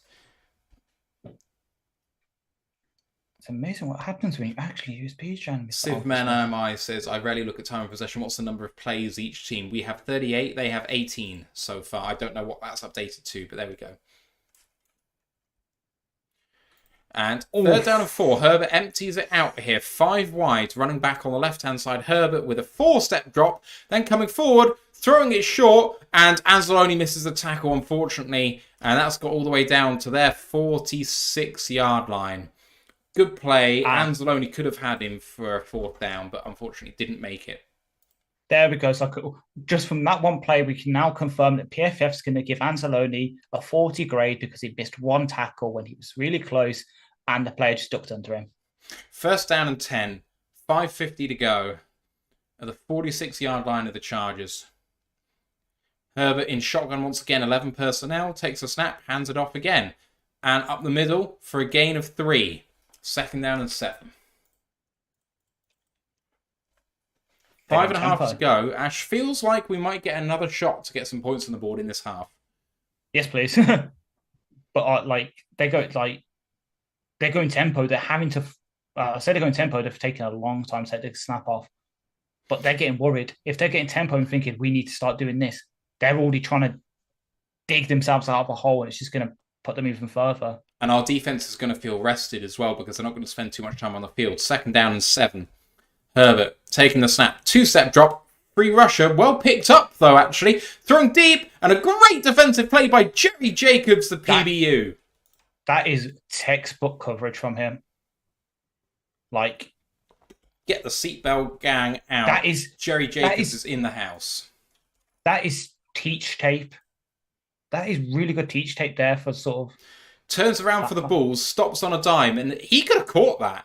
But he gets his arm up there, and honestly, it's not far away from OPI, the way he played that. Really nice. 3rd down and 7 from the 49. Herbert, 2-step drop from shotgun, trying to escape to the left, throwing deep over the middle, and caught at the Detroit 40. Tackled by Cameron.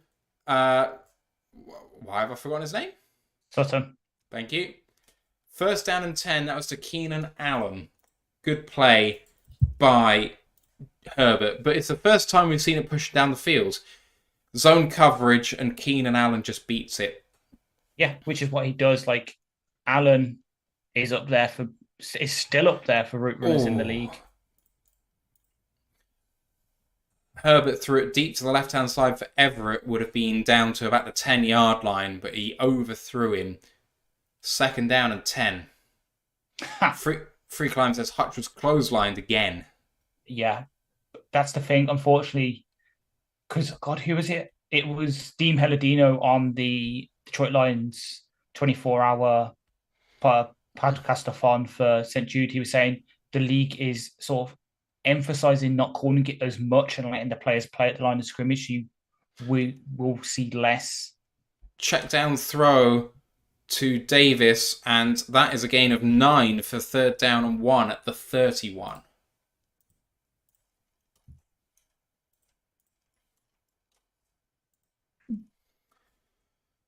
Third down and 1 at the 31, and a sneak, and they've got it. Just. See, this is going to sound weird for me because usually I'm very pessimistic. I don't care if they score a touchdown here. So long as they leave us 1.5 minutes, 1:45 on the clock, I have faith we could go down and at least get a field goal. Oh, I think if we got 2 timeouts, if we got 40 seconds left, I think we get a field goal. Fair. 3:30 left in this half. First down and 10 at the 29. Well-marshalled drive by the Chargers so far. Herbert takes a snap from shotgun. 5-step drop for him this time. Going deep for the end zone. And a touchdown. Touchdown Chargers. Keenan Allen. Just a really good throw. Lovely throw. Lovely catch. And touchdown LA. Yeah. Jerry called over Jerry Jacobs. It was reasonable coverage by Jerry as well. But yeah, let's have a look at this again. Jerry breaking on it, and he gets his hand up there, but he misses it by about a half second. Keenan Allen is a dog. I agree wholeheartedly with that. As Dicker the kicker lines up for the PAT, and it is good. Just 17-10 ball game. Lions have a chance to go 2 for 1 here with the ball to end the half and the ball hopefully to end the half and the ball to start the half next time. A well-marshalled drive by the Chargers. Lions had opportunities. Anzalone could have stopped him behind the line early in the drive. They had the sneak on 3rd down. And then that throw was absolutely terrific. And our defense played well. Jerry had that pass break up. Apart from the Anzalone missed tackle, I thought that was just a good drive by both teams. Exactly, yeah. Like, as I was saying, literally before the touchdown, I didn't care because they were going to score at some point. It'll be constantly impossible to keep shutting teams out. And this is a good offense when they want to be.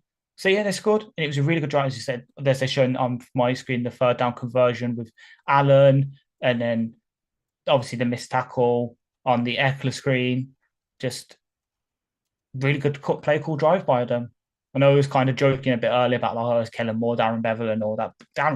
Kellen Moore can pull a good game when he's allowed to.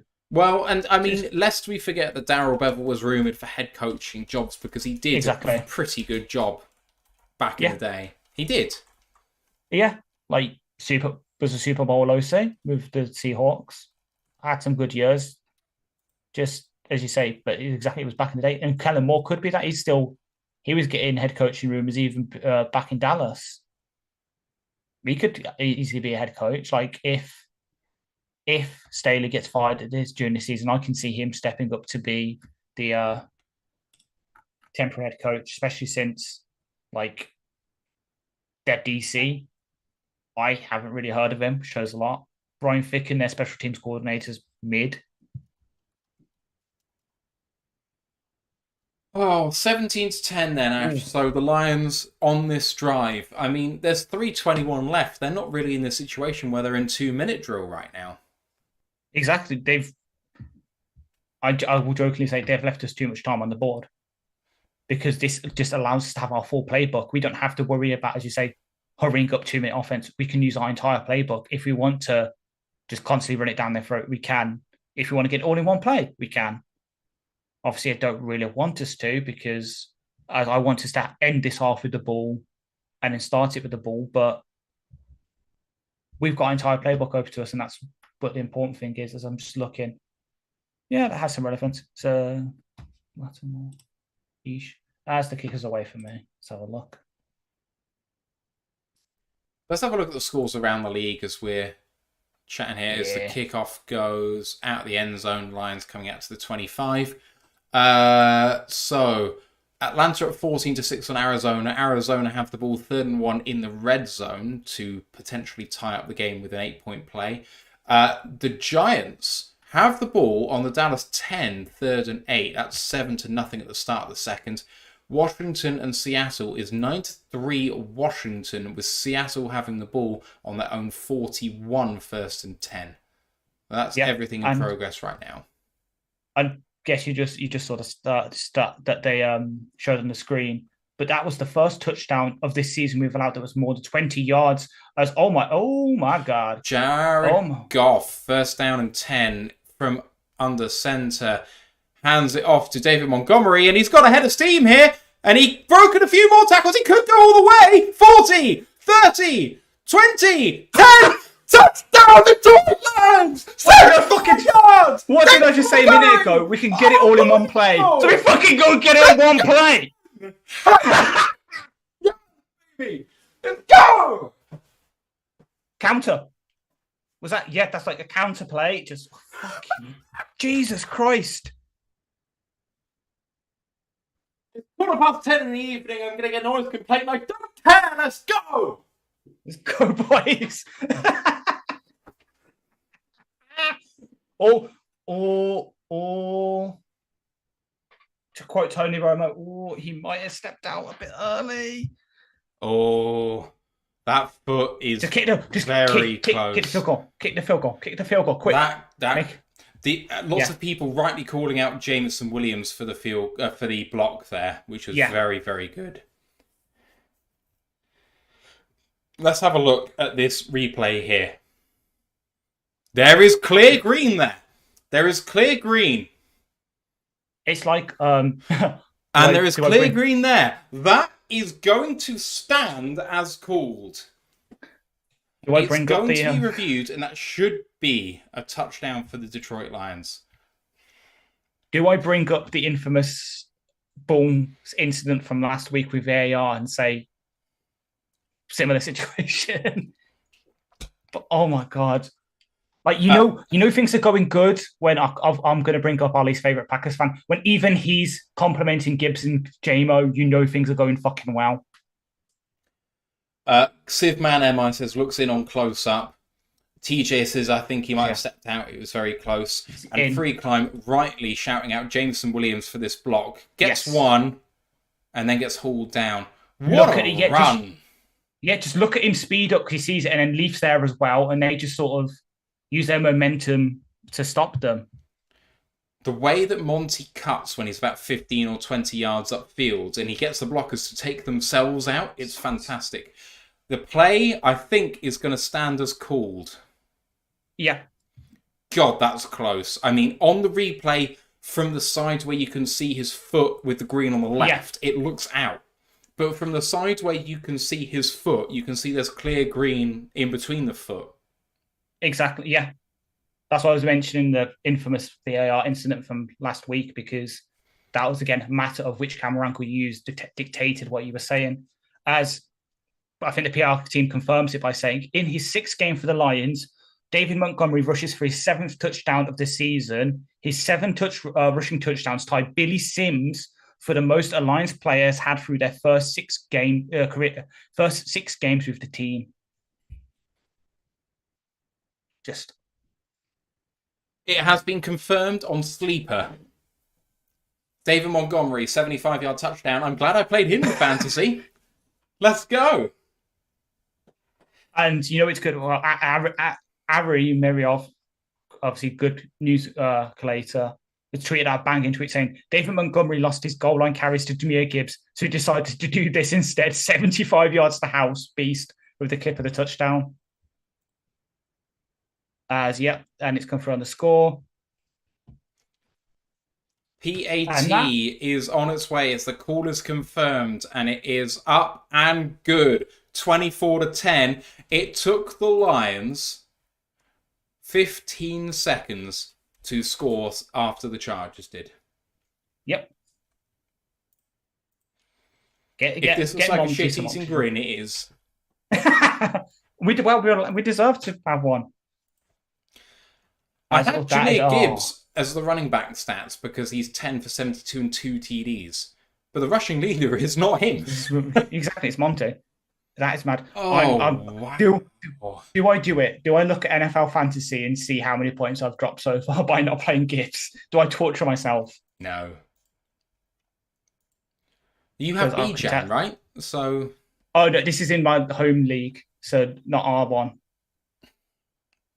Yes, I'm looking now. I played Hubbard, who I thought might get some carries against the Bears, but he only got me 4.9 points. And Gibbs is already on 22. Oh, it's fine. In the league. You chose Hubbard over Gibbs. Pretty much all my running backs were on bye, and I had Damian Pierce, so I was like scrambling.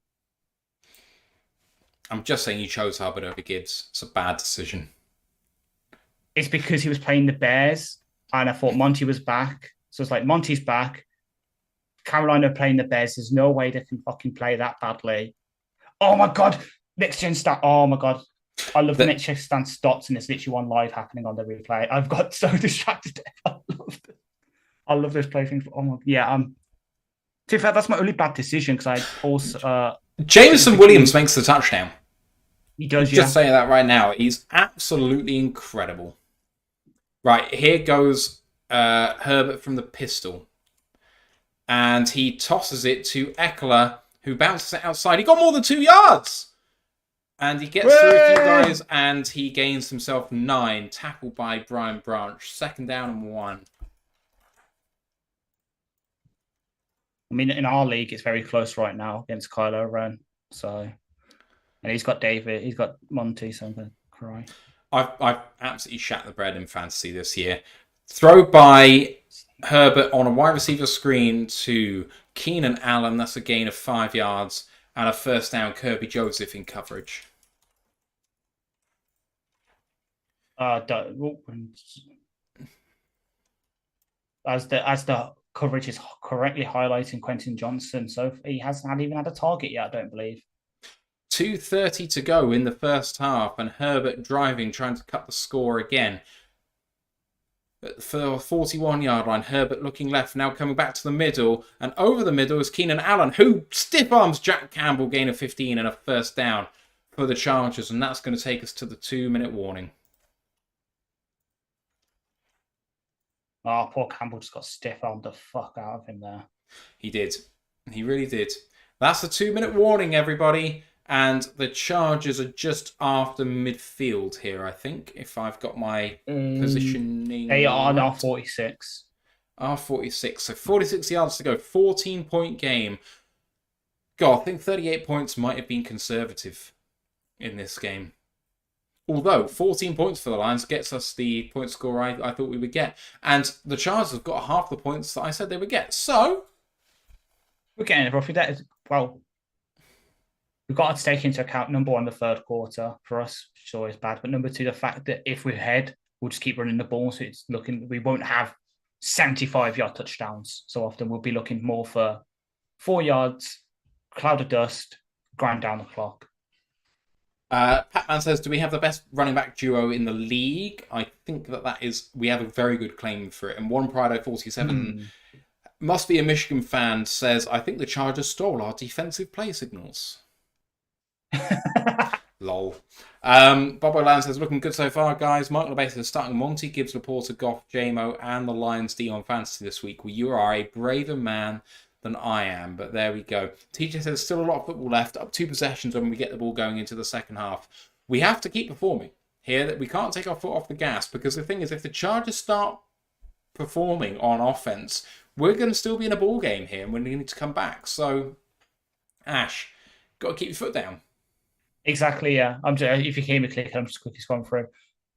I agree. We do 8 up there for running back duos. Like, it's us, Atlanta with Bijan and Tyler Algier, and then maybe, and then Saints with Kamara and Jamal. But yeah, it's one of these games where I was a bit scared coming because like the Chargers could really hurt us on offense. We've pretty much had them in check, except for this past couple of drives where they've been throwing the ball a bit more. For the most part, we've had them in check, and we always seem to make some good adjustments coming out the half on defense that really slows down teams in the 3rd quarter. So I do think that's an interesting dynamic that people haven't really explored, is that the Lions have been poor on offense in the 3rd quarter, but the Lions defense has been fantastic. It's been, I wouldn't be surprised to hear that the Lions 3rd quarters in general, both sides of the ball, are the lowest scoring of any team in the NFL for and against. Oh, I've been there. There's the Santa Monica Pier. That's a really cool place. Right, 2 minutes to go at the Lions 46. Herbert in shotgun in 0-1 personnel. Herbert looking left, coming back to the right, throws, and a good tackle by Cameron Sutton. That's a gain of 7, and it's 2nd down and 3.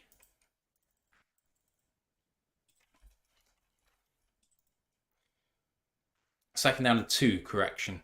Herbert in shotgun again in hurry up, not using their timeouts to try and kill clock for the Lions. Herbert faking right and then sidearms it, incomplete. 1:34 to go, and it's third down and 2. Tracy Walker with the safety blitz there. I'm just looking now. And Alex Anzalone contacted the quarterback as he threw. Good play by Tracy Walker trying to get in the way. And Anzalone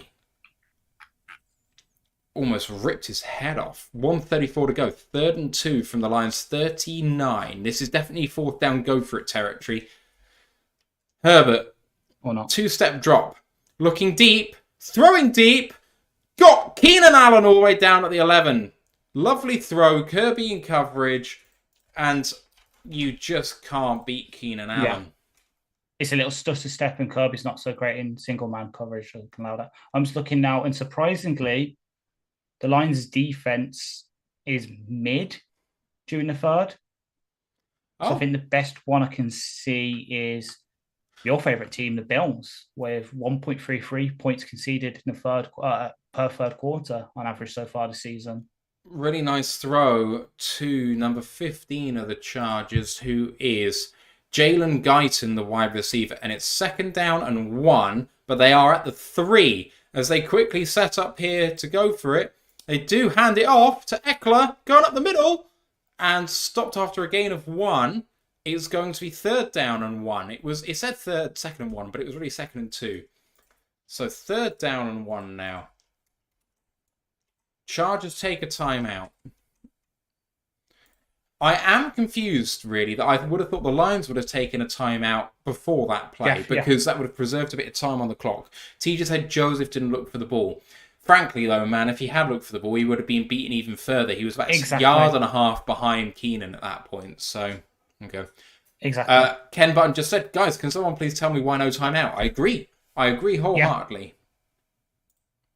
I completely agree. There's David Montgomery's 75-yard touchdown rush marks the longest touchdown run by a Lion since an 88-yard touchdown run by Javid Best in 2011. I was about to say, was it Javid Best? I knew that. Yeah.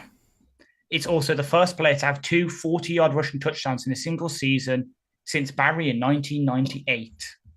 Nice. Third down and 1 as the whistle goes and the clock winds. 33 seconds to go, play clock at 20. From the 2, it's third down and 1 in I formation, and now they split out into shotgun. And Herbert looking left, now coming back to the middle, and throws over the middle, and incomplete, fourth down and 1. They can get a first down without getting a touchdown. From the 1.5 yard line, the goal to go, the line to gain is the 1. So they can get down to the half-yard line. That was a bit high to Gerald Everett. Fourth down and 1. 29 seconds to go. Can the Lions defense make a stand here? There's a gaping hole in the middle of the Lions defensive line. Are they going to run that advantage? Herbert takes it, hands it off, plows up the middle, and does not get to the goal line, but gets enough for a first down. Hutch is in pain. He looks like someone stood on his leg. He's got a bit of a dead leg. Oh, no, they're saying it's a touchdown. That's it. Really? Yeah. Did not look there. Did not look like he got there to me. Let's have a look. Yeah, touchdown. It is a touchdown. Yeah. Chargers score. Austin Eckler with it. Oh, yeah, Hutch just gets dead-legged a bit there by...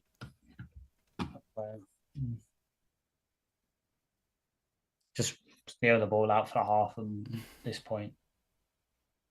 Oh. Yeah, leg is up. Touchdown is good. Not enough time on the clock for the Lions to score again, but they will get the ball to start the half, and they are up.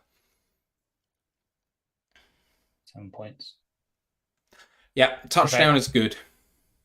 I know this is probably like the easiest trivia question ever, but I said about the Javid Best touchdown. Who was that against? I don't know. Vikings. No? Close. Browns? No. Or if it's not Vikings, it's Packers then. No, No, is it Bears? Fuck's sake, the Bears. I don't know. PAT Bears, is good, 24-17. Must be one of the highest scoring first halves in the season this year. They're almost at the over-under in one half. Yeah, well, perhaps shows why Sky was right to pick us for the 9 o'clock game. I'm looking at everything else, like Cardinals scoring decent. I mean, Kyler. Yeah, so I think Cardinals must have missed a 2-point conversion to go ahead. Let me take a look. Let me see as we wait for this to come out.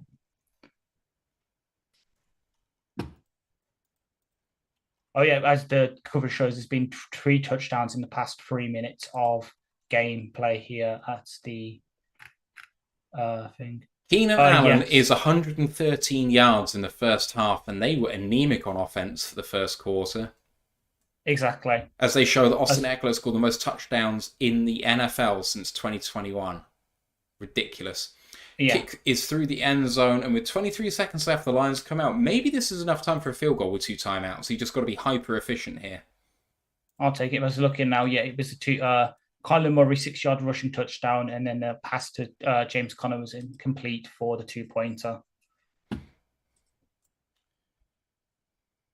Dallas have scored, and the Giants are kicking the ball away. So it's 14-0 with the Giants kicking the ball away. Dallas's ball at their own 46, unfortunately. From the 25, then Goff empties it out and quickly looks for a wide receiver screen to Jameson Williams, and he runs straight into a man at the 30-yard line. Should take a timeout here, but they do not. They do not. They're letting this time run out. That is going to be the end of the half. In my opinion, no, Kirby Joseph should have got flagged there for aggressive hugging because he was holding on to Jamo for a bit too long there for me. All right, that is going to be half time. And let's bring up the scoreboard. Lions lead 24-17. Jared Goff has only thrown the ball 15 times so far. He's 10 of 15 for 130 yards. The Lions on the ground have been absolutely fantastic. Jahmyr Gibbs, 10 carries for 72 yards and 2 touchdowns. And David Montgomery, 8 carries for 102 yards and a touchdown. Receiving, led by Amon-Ra St. Brown, 4 of 5 for 76 yards. The Chargers have really come back into it, though, in this first half, in the second quarter.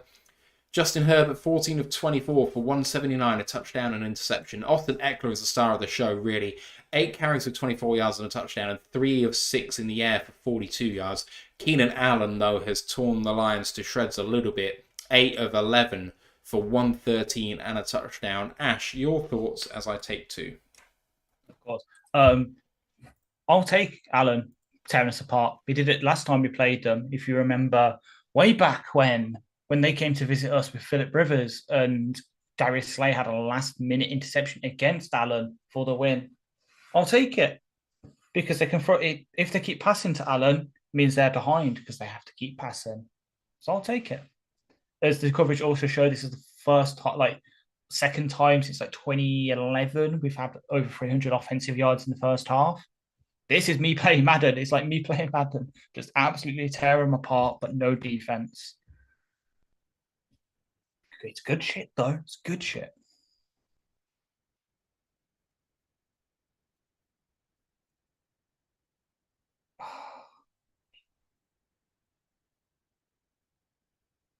I mean, I kind of agree. It's in a way, yes, but at the same time, no, because I know obviously Keenan Allen's over 110 receiving yards already, but that was on 2 drives where they were basically just force feeding him the ball on really good balls. Okay, like his touchdown catch, great ball.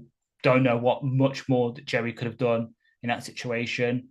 There was the sort of stop and go against Kirby, where Kirby was putting coverage on him, which is a bad idea because Kirby's a great single high safety, but not so good in man coverage. It was just, I'm not too worried about the secondary. And to answer your question, SW Line, there's no sacks, but there is pass rush. Hutch has got there a couple of times. And Saloni has blitzed a few times, got a couple of pressures, including a pretty clear free blitz that forced Herbert into a bad throw, which Kirby picked off. it's the story. It's one of those games where it's just like we're getting a lot of pressure, but not a lot of sacks so far. It's just one of them. I think we're just going to be one of those teams that constantly gets the pressure, just can't convert for some reason. Partially because of holding, but partially just because we're not able just to convert. It's just something that happens. It's like I'm going to bring in a college again, but FSU is leading the nation in pass breakups, but they're like 75th in interceptions. Sometimes you just can't. The luck doesn't go your way, and you just don't convert things.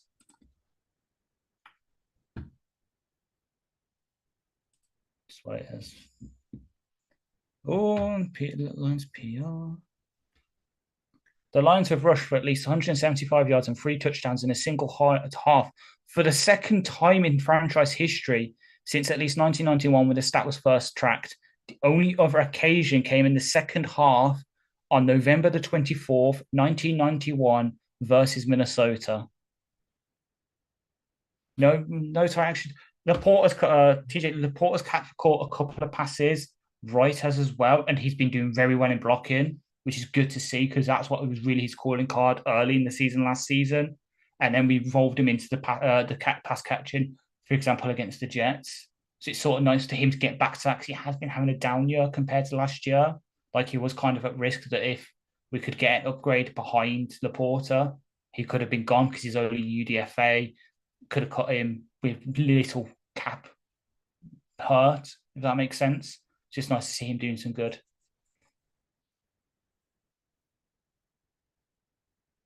But yeah, I mean, there has been a couple of times where we've been rushing for and there's been pass rush, like Hutch, like with his spin move on Trey Pipkins, he just can't seem to handle that for some reason.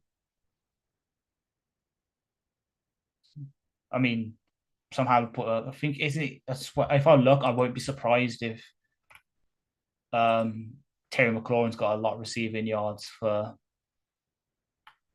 Oh no, it's been Brian Robinson. Fair play, Commanders.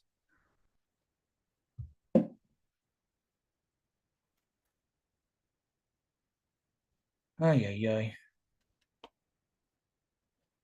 And Derek Carr's got a concussion, so we might be seeing. Well, Derek Carr's got a concussion.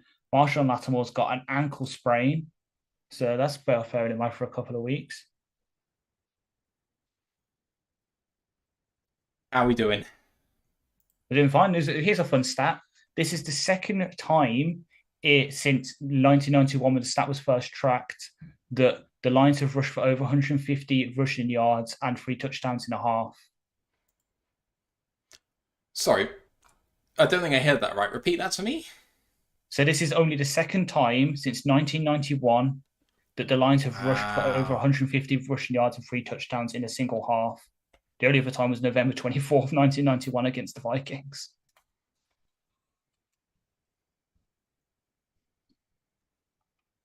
Yeah. Collins just put it in overall. It's 19 total touches for Monty and Gibbs combined for 198 yards and 3 touchdowns. 10.4 yards per carry. Nice. Harley Quinn has just updated us saying it's 21-0 to Dallas. Jesus Christ. I don't like that at all. Let me have a look. Ken just said, yeah, we've got to take Allen out of the game somehow. Lions are great, but so is the other team. I know that everyone has said that we can hang with the Chargers in a shootout. I'd rather not, though. Exactly, yeah. So I think that's what I'm by me saying I'm happy for them just to keep force feeding Keenan Allen because that means we're minimizing their other weapons. And all it takes is like one bad pass going incomplete, and that's a drive stall kind of thing. And because it happened the last time we played the Chargers, if you remember when they came to us when Philip Rivers was still quarterback, Allen I think went for like 200 yards in that game, but when it came to the clutch, Slay got got an interception that sealed the game because Rivers underthrew Allen. Yeah, but the thing is, if it keeps happening, then Mike Laundry rightly reminds us that JMO got robbed of a TD. I won't say robbed. I would say the law is overly protective. But yes, there we go. Gibbs was clocked at 22 miles per hour this game. Damn. That is mega. Ken just said Dan didn't take 3 points and he didn't call timeout. I wouldn't have taken 3 points, but the timeout I would say is not great. Yeah. John just said Hutch got mauled on that 3rd and 10 on the last TD drive. Let's just pray he's okay. Yeah, well, that was at the goal. In the goal line, he got stood on by a player on his leg. Maybe slightly bruised, hopefully. Yeah, exactly. It'd be like after he took the interception against Bryce Young in Carolina. Be a bit sore, but he'll live. Tis but a flesh wound. Are you quoting the Holy Grail at me? Yeah. I don't like the Holy Grail. It's fair. I can see why people find it funny. It's just not for me. I love Monty Python, and I think it's their weakest effort. That's fair. Like, I do love Life of Brian as well, for obvious reasons. Yeah, I see it. Your classics knowledge coming into effect. Exactly.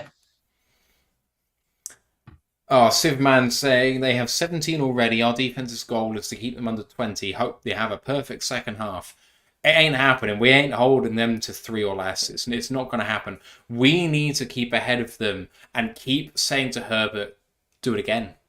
Do it again. Exactly. And if he makes a mistake and we got up 2 scores and then they're really chasing the game, that's when the pressure really starts. So the time where we fail once, we let them back into the game. I will say that our defense has spent a lot less time on the field than theirs, and I think that will actually really help in the end. Yeah.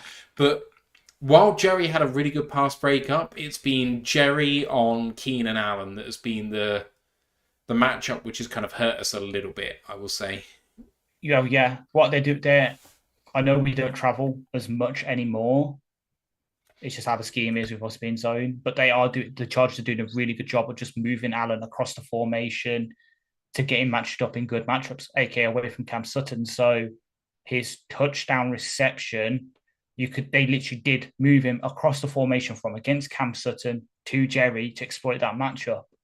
So we might need to start doing not so much man coverage, but match zone where we are doing a bit of traveling just to minimize his impact. But at the same time, as I keep saying, if he gets a few more on us, but we're holding Eckler in check, if Quentin Johnson's not really making an impact, if we're keeping the tight ends out of the game because they've got some really good tight ends, I'll be happy. Because you're not going to be able to, it's virtually impossible to keep every single weapon of theirs, of any team in check. You've always got you're going to have a weakness. So I'd rather it just be good plays from them that beat us rather than us making mistakes and letting Eckler go for 30 yards, or Gerald Everett gets matched up really well on Derek Barnes and gets a big reception. And now, as soon as I said that, I've put it in existence, haven't I? Oh, pain. I apologise if that comes back to bite us later. McFerrin said I would bring in Izzy and put him on Keenan Allen. If you mean iffy, I can see the logic, but I do not like it. He's not got the technical ability in short yardage to match with the sort of route running that Keenan has. He's a technician. The right person to put on Keenan Allen is Branch, which you highlighted in your article. I would have our zone scheme running as it is, and I would have Branch manned up on Allen as a ISO sort of thing. Just Branch follows Allen everywhere, and then we play zone everywhere else, and that would be fine to me. Yeah, I back it. Yeah, so with the iffy thing, the reason we moved him from corner to safety is because he can't flip his hips for shit. And that's the one thing you need to do against Keenan Allen is be consistent with your hip, like doing that and keeping track of him, which if you can't do, we love him to bits, and he's doing really well at safety, but that's putting him in a bad matchup for him. You don't want him in that. If this was against the Packers and we're saying, line up against Romeo Doubs, that I can back because that's more of a physical thing. Doubs is more of like a possession, go up for it kind of guy, which if you can do. But against Keenan Allen and that, no. That's just asking for trouble. McSferrin says, I guess I'd like more double coverage on Keenan. He's killing us. I mean, the thing is, quite often he's just beating the corner who has safety help over the top. I mean, it's not exactly doubling, but there is assistance for the corners there, and he's just beating it. So he's one of the best in the league. And he always gets ignored when you talk about best in the league because he's not fast and he's not flashy, but he's consistent. He is what we wanted Kenny Golladay to be. A big receiver who's a bit of a technician and has enough speed to break away, but isn't a take the house off player. Yeah.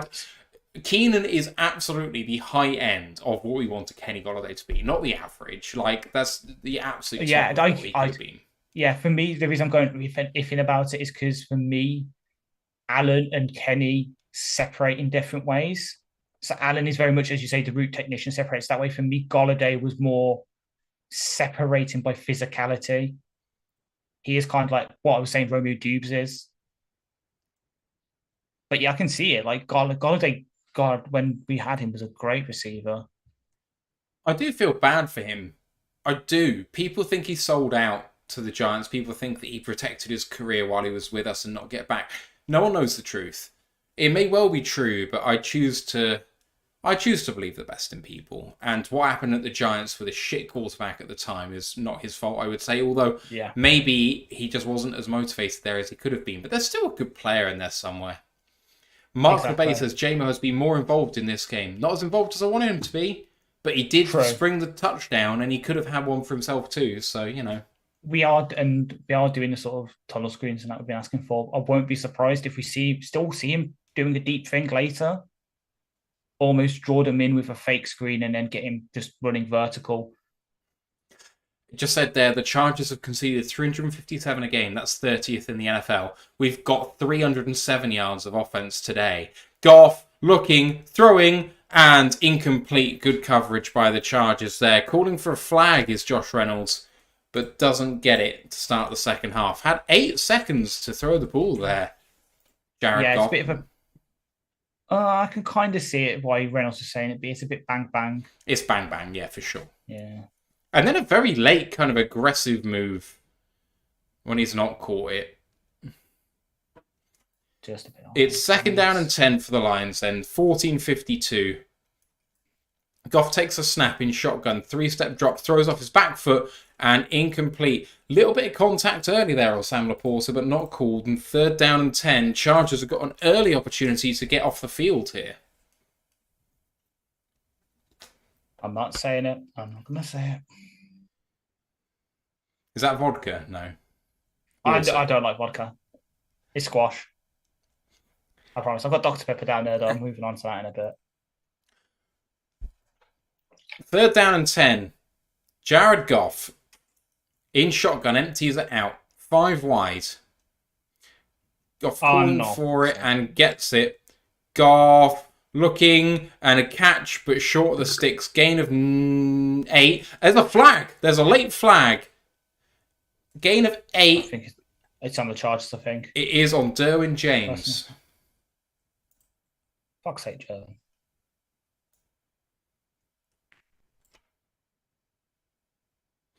Unnecessary roughness on the defense gifts the Lions a first down. I think it was a late hit on the catcher after he was down. In the head.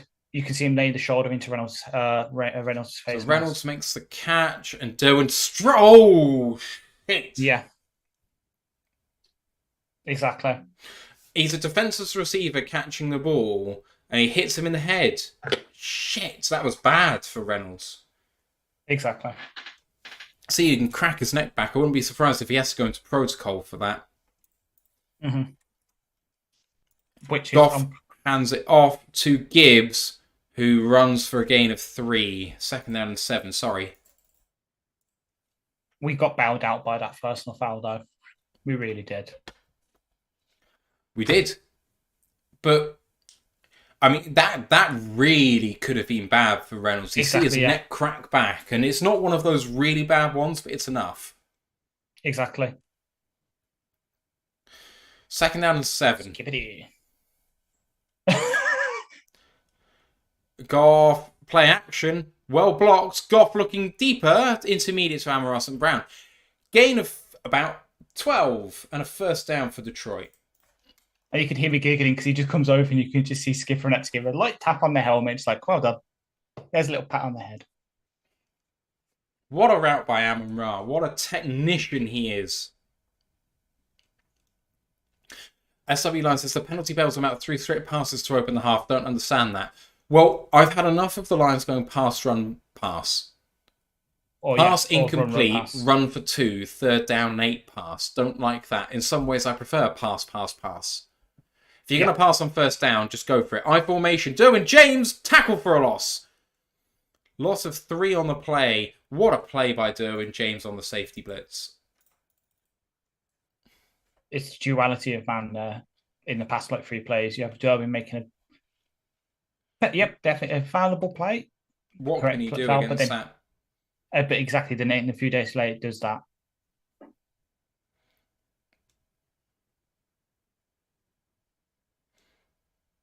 Second down and 13. Goffin shotgun takes a snap. Well protected, thrown and incomplete off the hands of Khalif Raymond. Third down and 13. Okay. Third and long, and what can the Lions do here?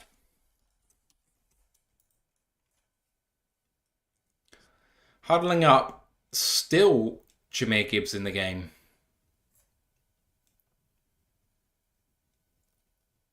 Lions are 0 for 6 on third down, apparently. Third and 13 from the 43 of the Chargers. They are in go-for-it territory. Goff looking, throwing short, incomplete to Jahmyr Gibbs. Derwin James with the breakup. 4th and 13. They're not close enough for a field goal attempt. And unfortunately, they're not close enough to go for it, which means even though they are around the 40-yard line, they're going to have to punt here. 0 for 7 on third down now, says Ken Button. Absolutely right. 4th down and 13 from the 37. It would be a 54-yard attempt, which they turned down. Jack Fox punts. Better not be a touchback here. And it's fair court at the 7.5 yard line. It's Chargers ball 1st and 10. And the Lions with a good drive, Ash. But it stalls out. We got bailed out. And eventually the third and longs got to us. Third quarter continues. It's just, admittedly, again, it probably does come down to the fact that halftime adjustments happen, but for some reason, we're not good on the opening drive of the third quarter. That's something we really got to fix because, one of the adjustments they made, having Malcolm in at fullback, as soon as Derwin sees that, you see him blitzing, and Malcolm doesn't pick him up, and we have a negative tackle for loss. It's little adjustments like that's happening that we need to start adjusting for ourselves. So have Malcolm come and be a fullback, but instead of running the ball, have him block, have Gibbs leak out on a wheel route, just to mix it up. Because if we keep using Malcolm as a fullback and we run it, it's such an obvious tell to the defenses that it's going to get exploited like it is right now.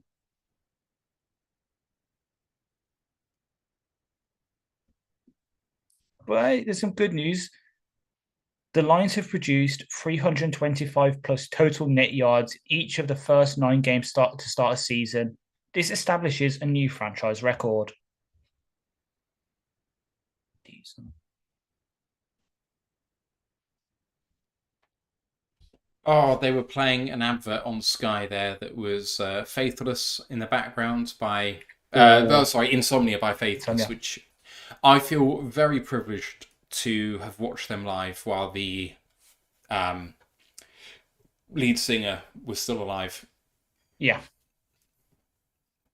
As something, I know they're a electro dancey band, so you don't exactly require that guy in order for the sound to make sense, but there's something about him. Exactly, yeah. Patman says third quarter strikes again. Sorry. Yeah, so I say it's like whoever the singer is for, it's DJ, isn't it? For Better Off Alone. Better Off Alone is Alice DJ. Yeah. But it was produced by Dash Berlin. Dash Berlin and Alice DJ's collaborations are great. The other songs without her, not so hot. Yeah. Free Climb says, haven't heard Branch's name today. TJ says, Branch got a good stop early in the first. You're right, though. We haven't seen him much since. So, fingers crossed for him in this one. First down and 10 at the 8 for the Chargers. Herbert takes the snap, looks right, now comes back to the left-hand side, checks it down to the running back, who makes a gain of about 5. 5.5. Second down and 4.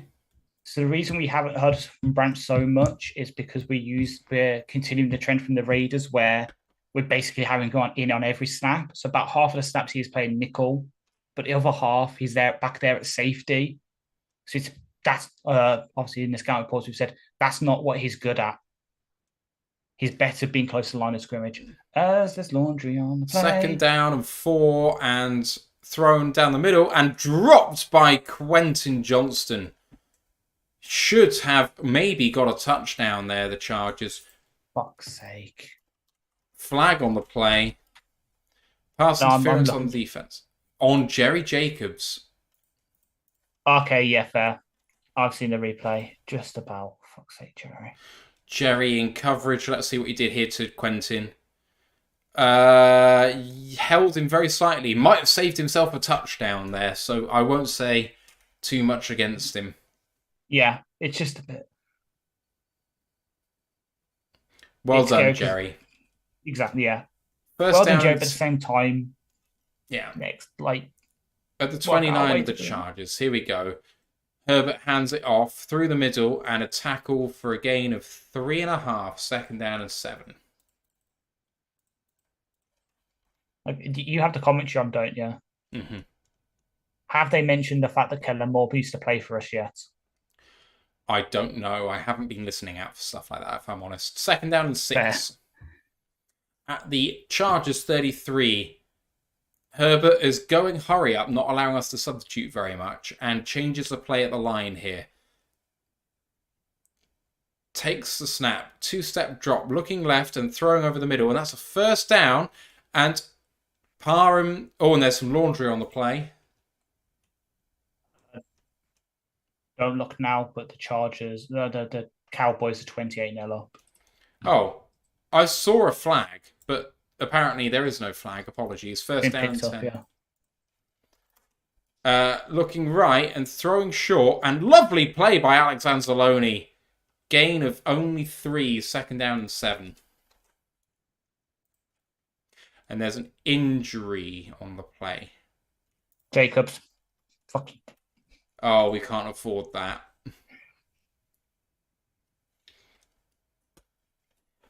Jerry's down. He's on his knees. He's walking off his own power. Jesus fucking Christ. Oh, yeah, just gets a knee in the back. That's. Let's have a look. Oh. It's a bit winded, that's all. Oh. It's just a bit winded. Yeah, Jerry went low while Anzalone went high. It was a good combination. He'll be okay. Out for one play, maybe. Second down and 8. 10:41. SW Lions said it. Defense is on its heels. Sorry? Yeah, I was about to say, not only the Cowboys have 28 points, they have one more point than the Giants have yards so far this game. But yeah, it's... I mean, when you have Tommy DeVito, you're running the ball 95% of the time. It makes it really easy to key in on. Yeah. At the 49 of Detroit, second down and 8. As the clock now continues to wind. In shotgun again, Herbert. Very rarely takes snaps under center for such a tall quarterback. I find it weird. Herbert.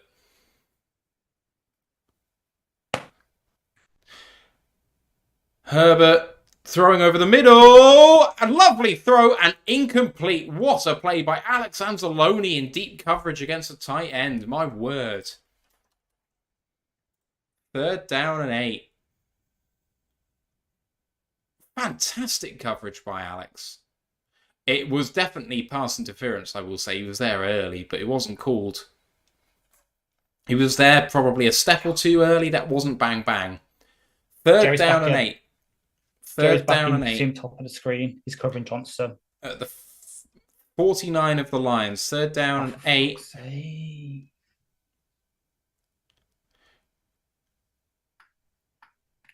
And easy completion to Keenan Allen. First down. Chargers. And you heard Tony Romo on the coverage there saying you got to have someone get his head around quickly because there was always going to be him coming free. And it's Exactly. Kirby Joseph who needed to come down and didn't. Teams have been exploiting that for a while. Run for 3, 2nd down and 7.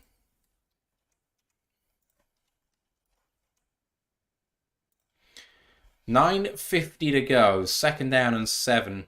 Substitutions allowed finally. Hutch coming off the field.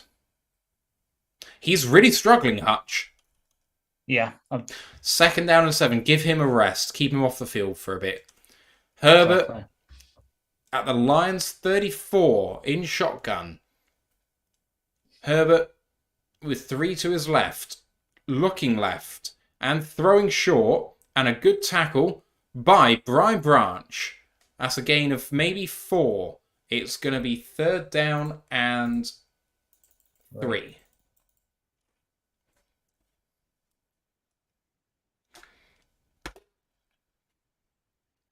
Third down and 3, and a chance for the Lions here to get off the field once again.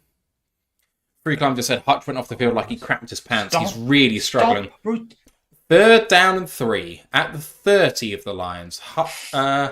Herbert, 5 yards back in shotgun, 3-step drop, looking left, now throwing down the middle, and Keenan Allen again tackled down at the 18 of the Lions, and the referee signaling that he was down by contact, and Keenan Allen is hurt.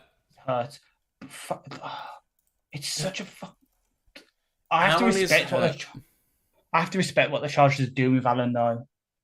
I have to respect it. They're incredible, getting in great matchups. Incredible really route running. Yeah, but it's not only that; it's the way they're getting him free. So you see him there in the bunch. They motion him across the formation, and he just runs back over it. You can see ball was out. Trace. The ball was out. They signalled that he was down by contact. Was this recovered in bounds? That ball, the referee signalled that he was down by contact. He was not. I just couldn't see whether there was a clear recovery. I swear that was not down by contact. Allen looks like he's fine. Well, they've got time. They've got time to review it, hopefully. I mean, if they haven't appealed it by now, then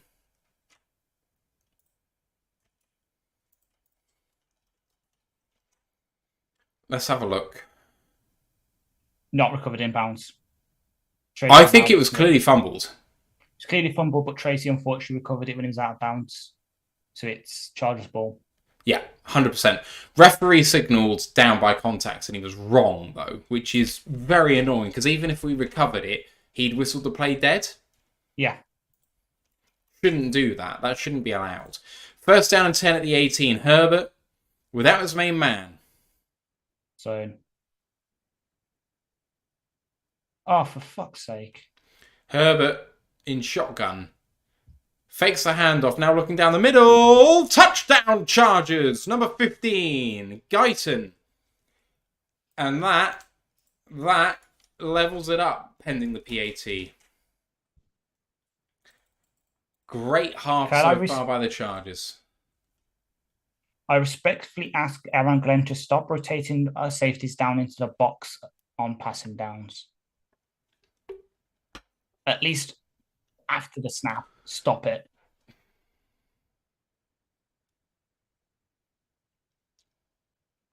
Play, 92-yard drive. Took 4.5 minutes on the clock. There's 8 minutes to go in this third quarter. The kick is up and straight through the middle. This game is a tie ball game.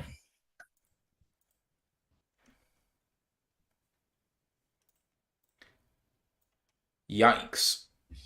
Ash, Lions got to wake up a bit on defense.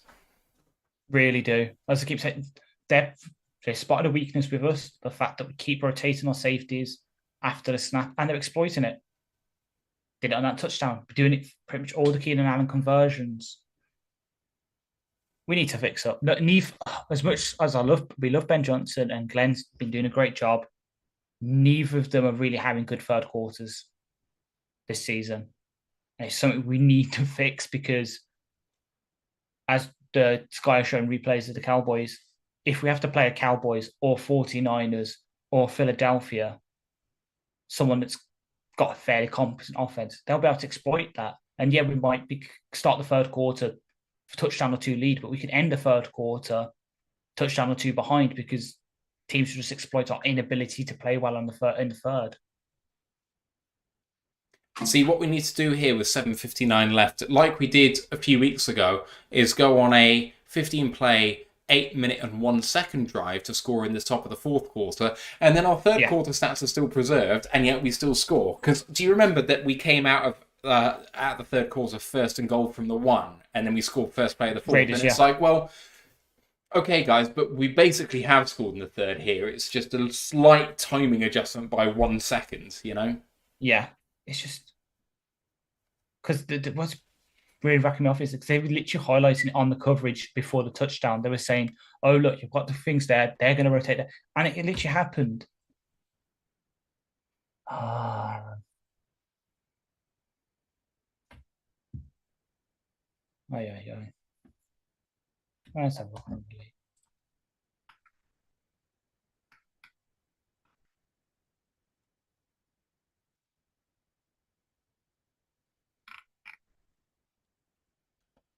Oh boy, right. Let's give you some stats up to date. Goff, 12 completions for 153 yards. Lions, 21 carries for 177 yards and 3 touchdowns, led by Amon and Brown in the air, 5 of 6 for 91.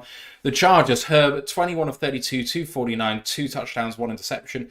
They've only got 38 yards on the ground, but Keenan Allen has 10 catches for 137 yards and a touchdown.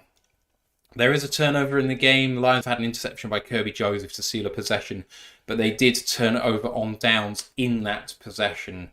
Ash, the Lions' offense has been great so far, but obviously they did stall out in good field position too at the end of that first drive in the third quarter. It's not like we went 3 and out, although we did go 3 and out, but the penalty saved us. But we got down to their 37. A lot of teams there would go for a 54-yard field goal and would have points on the board, but not the Lions. Yeah. I know that you don't like the field goal debate, but in that situation or in the last-minute situation, having a longer field goal kicker would help. Yes. Yeah, I agree. I said it earlier myself. If we had Dicker, someone like that who you could maybe trust a bit longer, we'd go for it. Again, personalised what we've got, the team have made choice. The least, I'll just quickly look in, Everett and Kenneth Murray are both questionable to return to the games. Chargers are a bit weakened. Kenneth Murray was already not great at mid linebacker. 2nd down and 8 here after a Gibbs run for 2, a Monty run for 2.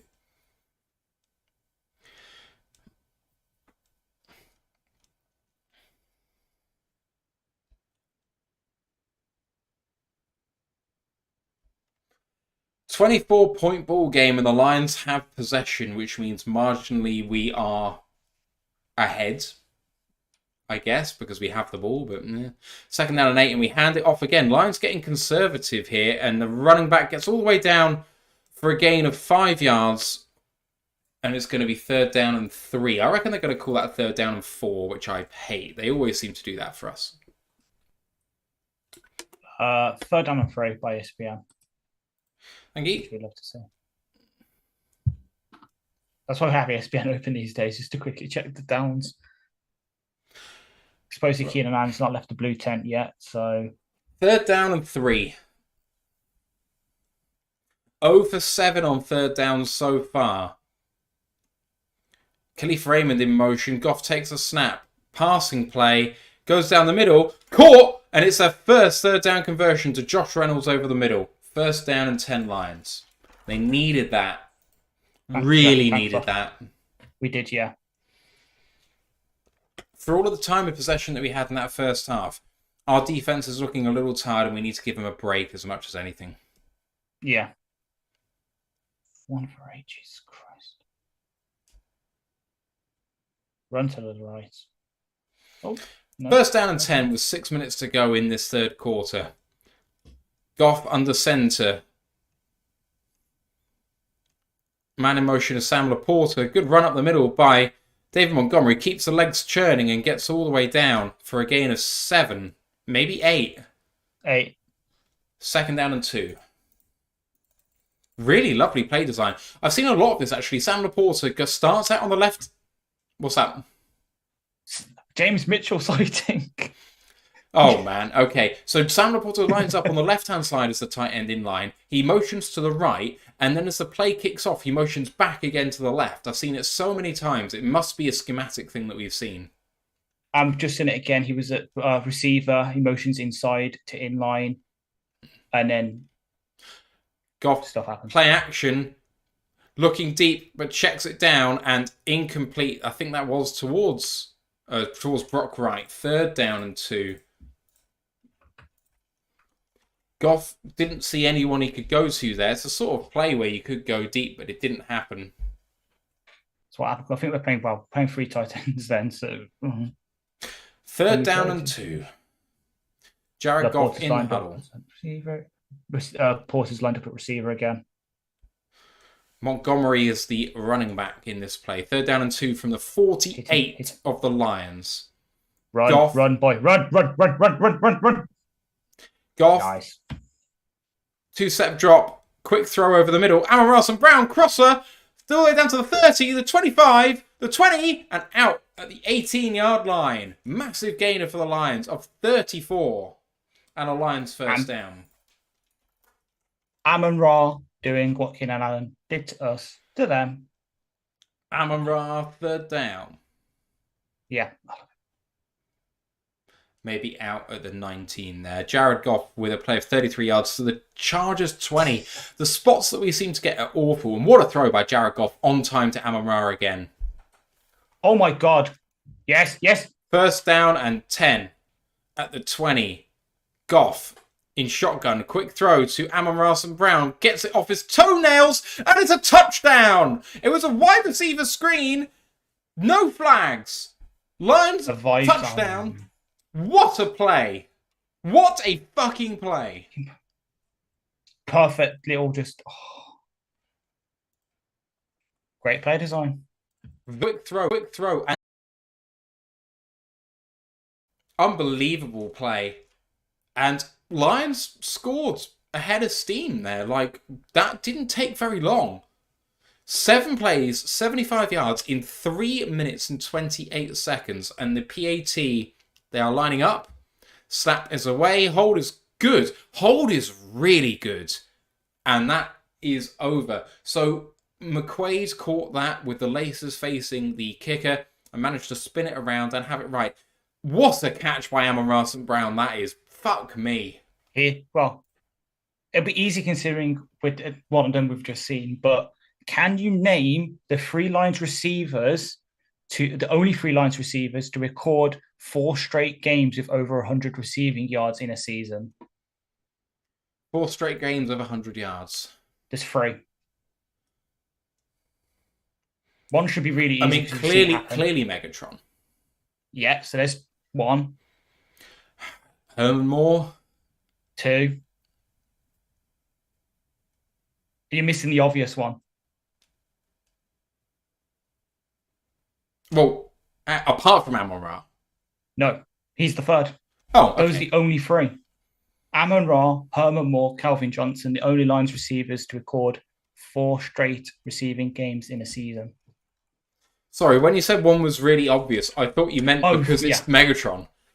Oh no! I thought because I said we've literally just seen it happen, and that drive. Yeah, because he's at 7 receptions for 142 yards and a touchdown. And I'm going to check on ESPN to see how good my mental maths is. 144 yards. Indeed. I'm just putting up the stats now. Lions responding. I've just been told no sound by Mike the Marine. Can anyone else tell me if there is sound? Anyone else? I have sound coming through on my side. Anyone? YouTube does sound, and Twitch does no sound. There's no sound on Twitch.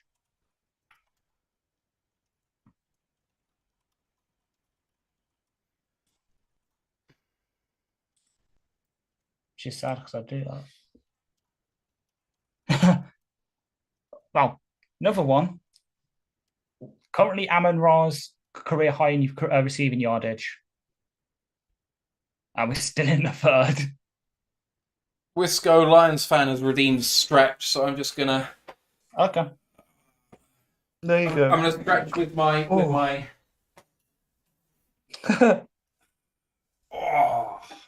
I mean, I would do that, but like mine's not as my backdrop's not as interesting as yours.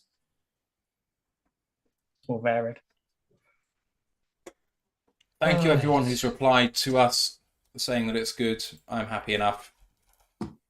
Oh, Lions up 31-24 in potentially the game of the weekend so far. I mean, kick is away by Jack Fox and into the end zone. I mean, that was beyond the posts. Fox has got a hell of a leg on him. That's a great stat by CBS. They say, yeah, I can already predict it'll probably be this, the Browns, Ravens, and Texans, Bengals as the 3 games they put up as the game of the week. 4:31 to go in the third quarter. Herbert in shotgun from the 25.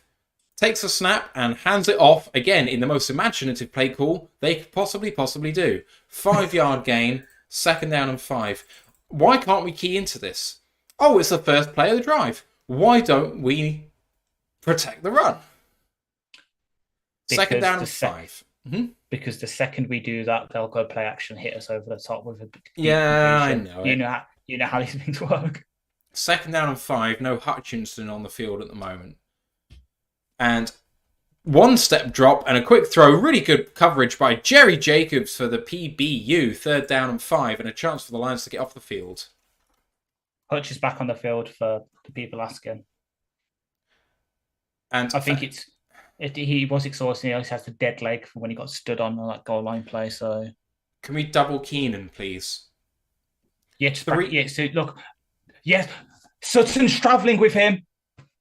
3:58, 3rd and 5. Herbert calling for it in shotgun. You fucking God. And they have a 4-step drop, looking left, escaping a sack, running for it, and Herbert running for a first down. Let me count. So Herbert slips. So Kamish could have ended the play. Barnes could have ended the play. See, that's the risk. You can see me celebrating the fact we played man, but that's the risk of playing man against this team. Is that if Herbert gets 5 seconds, he's going to scramble on you. Unfortunate, Johnson. But there you go. 1st down and 10 for the Chargers. Herbert scrambles for the first down. Herbert from the 42 in shotgun and hands it off. And good run defense by the Lions there. Jack Campbell and Alex Anzalone on the tackle for a gain of 3, 2nd down and 7. I see what you're saying, James Burgess, but we've been playing zone blitz a lot so far this game, and Allen's just been finding the holes in the zone. So that's why I was celebrating us playing man, because it's the best thing we could do to stop Allen potentially, but it does open up the possibility of a QB scramble. 2nd down and 7 with 3 minutes to go in the third quarter. Herbert in shotgun. And 4-step drop looking over the middle. And, straight through Cam Sutton's hands. 3rd down and 7. Poor guy, Cam Sutton, man. He can't fucking get an interception to save his fucking life right now. Also, I'm scared that the Chargers using all but motion. I'm scared we're going to leave that one time and then they're going to use it against us. Yeah, me too. It's like the 4th.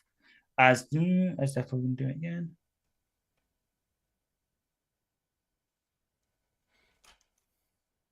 Full start. 2:49 to go. 3rd and 7. Yeah, number 68, the right guard, went way early. 3rd down and 12. Jamali Sawyer. As Allen's going to the locker room.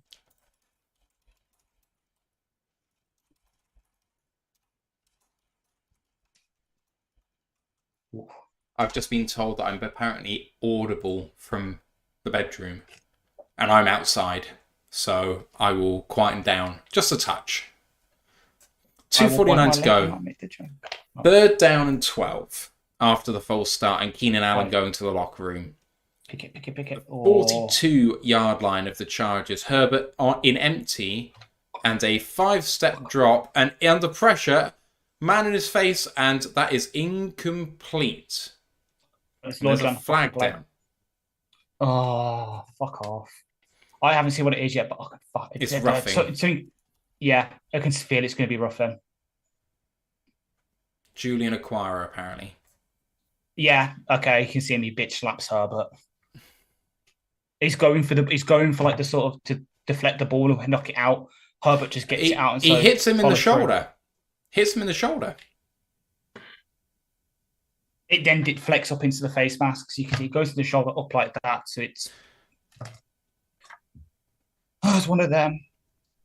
And it's offsetting fouls. They call intentional grounding. Oh, okay, thank you. I was about to say I didn't see what their one was. I think for me, when you first contact for the shoulder and then there's no forcible contact to the helmet, I think brushing the helmet isn't a foul. I don't think that's a foul on Julian. It shouldn't be, yeah. Like when you're like that's not a foul. Like, he hasn't hit him in the helmet. There is literally no one in the area for Herbert, so that's got to be grounding. 3rd down and 12. Yeah. Massive play for both teams here. Fucking hell. 3rd down and 12. Herbert taking the snap. 4-step drop. Looking deep. Firing deep. And there's a flag. There's a flag. It could have been a hold there. Possible interference. It's DPI. As you can even say fucking out, because number one fucking out because of the boom. That is a laser from Herbert. But yeah, then I saw the little DPI. Cam Sutton called for the DPI. Let's have a look at this. Against Quentin Johnston. It's clear interference. And yet Tony Romo didn't think that the intentional grounding should have happened. Why? Because it's Romo. Because he's a QB, of course he's going to back QBs. As Rappaport can confirm that Keenan Allen is questionable to return with a shoulder injury. 1st and 10 from the Detroit 44. Herbert under center this time. Takes a snap and hands it off. Bit of a hole. Tracy Walker on the tackle for a gain of 4. 2nd down and 6. Odd to see Tracy Walker so close to the line of scrimmage. At the 40-yard line now, 2nd down and 6. Herbert.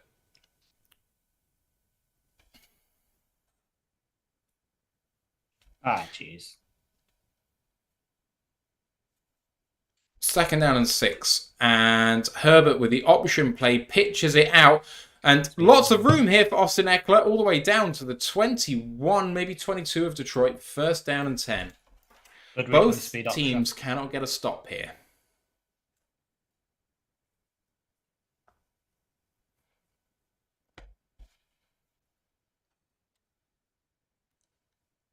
At the 23.5 of Detroit.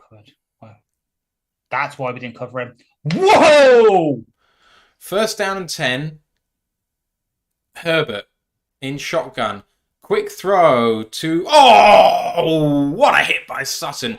Quick screen pass to the wide receiver. Sutton was the free man and hit him below the knee, maybe in the shin. We knew that was coming. Because you could hear me almost just like, why are we not covering him? That's why we sniffed out the screen. Fantastic play by Cameron Sutton. And it's Quentin Johnston who screwed up there. 2nd down and 12. Less than 1 minute to go in the 3rd. Herbert looking left. Hutchinson almost with a sack. Herbert looking to throw deep. And really nice throw. And completion for 1st down and goal. Escapes and the Lions just can't cover. It's just Herbert. Herbert doing Herbert things. Hutchinson really pursuing him well, but a great throw to someone. No idea who. 1st down and goal. To number 1, that's Quentin Johnston. Of course. 1st down and goal with 20 seconds left in the quarter. At the 8. Herbert I bet he hands this off. Looks like a running play to me. Herbert does hand it off up the middle, and a tackle for a gain of 1. Second down and goal from the 7. That'll be the end of the third quarter. As I update the stats, Ash, your thoughts? 31-24 Lions. At least we came out the third quarter equal. 7 piece. Both scored a touchdown, but obviously they're close to. They're in the red zone now, so they can hopefully hold them to a field goal, and then it is time for one of those trademark drives that you mentioned earlier, where we just grind the ball out. Yeah, it takes 15, 16 plays, good chunk of the clock down, really put the onus on the Chargers to come out and score. But the scary thing is, out of all the QBs in the NFL, there's not that many you probably want to be putting in that situation less than Herbert. Like Herbert's up there with Mahomes, Allen, Joe Burrow. That's probably the list. Hurts, maybe. He's like top 5, basically. And QBs you don't want to be putting in this kind of situation. So we need to start getting pressure on him to actually get home. That's the thing, isn't it? We're playing a guy who, out of structure, is just so good. Lines up, so you can see now, 31-24. Got 15-25 for 213 and a touchdown. Jahmyr Gibbs, 12 for 72 and 2 touchdowns, but ably backed up by David Montgomery, 11 carries for 117 yards and a touchdown. Lions led in the air by Amon-Ra St. Brown, 7 of 8 for 144 and a tutty. The next nearest person is Jahmyr Gibbs with 1 catch for 24 yards. For Los Angeles, Justin Herbert, 23 of 36, 264, 2 touchdowns and an interception. Austin Eckler has 12 for 52 and a touchdown on the ground, and 4 of 7 for 48 in the air. Keenan Allen, now out the game at the moment, 10 of 13 for 137 and a touchdown. Also, Jalen Guyton has the other, 3 of 5 for 30 and a touchdown. The Lions have had an interception. That's by Kirby Joseph. Otherwise, the Chargers have the ball second and goal from the 7. Ash, it feels like, the Lions have really got to keep him out here. I know the Lions will have the ball, but the Chargers have shown that they can stop the Lions on certain possessions, whereas I don't think we have shown that we can stop the Chargers since the first quarter. Yeah, which is the scary thing. But, again, I'm going to bring in that other team that plays on Saturdays. This is going kind of like that game script, but the good news is for us, if it does follow that game script, we'll be able to stop them. Hopefully without hurting Herbert, because I do like Justin Herbert. He's a fun guy to watch. Can't really hate Herbert.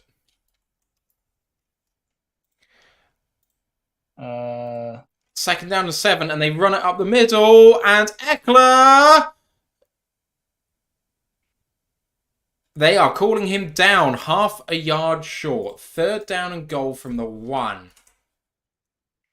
That's their best run of the day by far. Eckler hit 3 yards before the goal line. Got some help. Clearly down short, but only by a half yard. God, this is... Ugh. Geno Smith touchdown for 64 yards to Kenneth Walker. Apparently. Nice.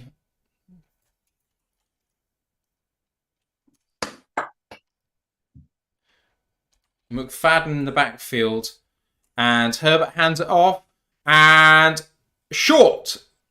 Did not get there. In fact, he lost about a yard, and it's going to be 4th down and 1.5. The Chargers are going for it. If they aren't, they're not the Chargers anymore. They are. I rate the Chargers put in a guard in at fullback. Yeah, I do too. It's good stuff. 4th down and 1. Herbert looking at the running back, coming back to the left-hand side, fires it, incomplete. Flag on the play. I wish a merry fuck off to the refs. I wish a very merry fuck off to the refs. That is a BS. That is a BS call in my opinion. I'm not even trying to be PI again. Yeah. Let me have a look. That is BS. Right now, from what I've seen, that's BS in my opinion. Let's have a look.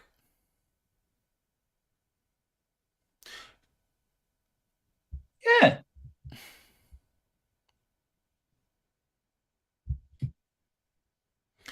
There's a slight hold just before the pass is thrown. He extends both of his arms. First down and goal from the 1 for the Chargers. They've got a fullback back in the game. Herbert goes for the sneak, and he's short.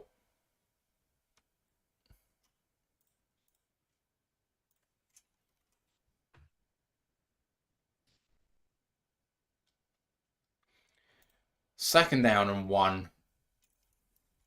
Oh.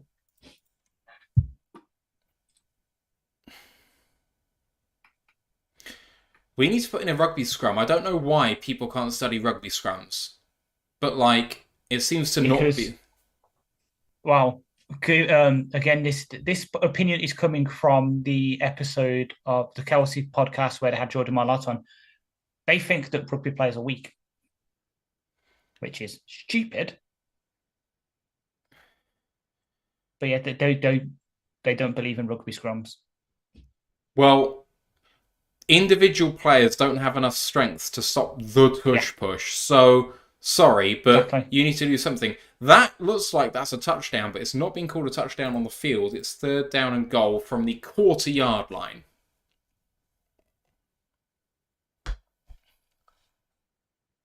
Well, that was a fucking dumb play, Chargers. Third down and goal. And pitch! And he's going to be short by another yard! Tackle for a loss of a yard. Fourth down and goal again. From the 1. Now what do the Chargers do? Oh my god, what a defensive series for the Lions. They have had 5 consecutive plays now from this position. No, look, they probably just run the old classic tight end play from the goal line that scores. What, a tight end plays at fullback and releases into the flat? Herbert under centre. Keenan Allen is back in the game. Touchdown, Chargers. It's Quentin Johnston on a slant. There was no safety back there. And the game, pending the PAT, is going to be tied up once again. This ain't doing my heart rate good. Yikes. 31-30, 11:30 to go in this game. It's been an exciting one so far. Lovely throw by Herbert.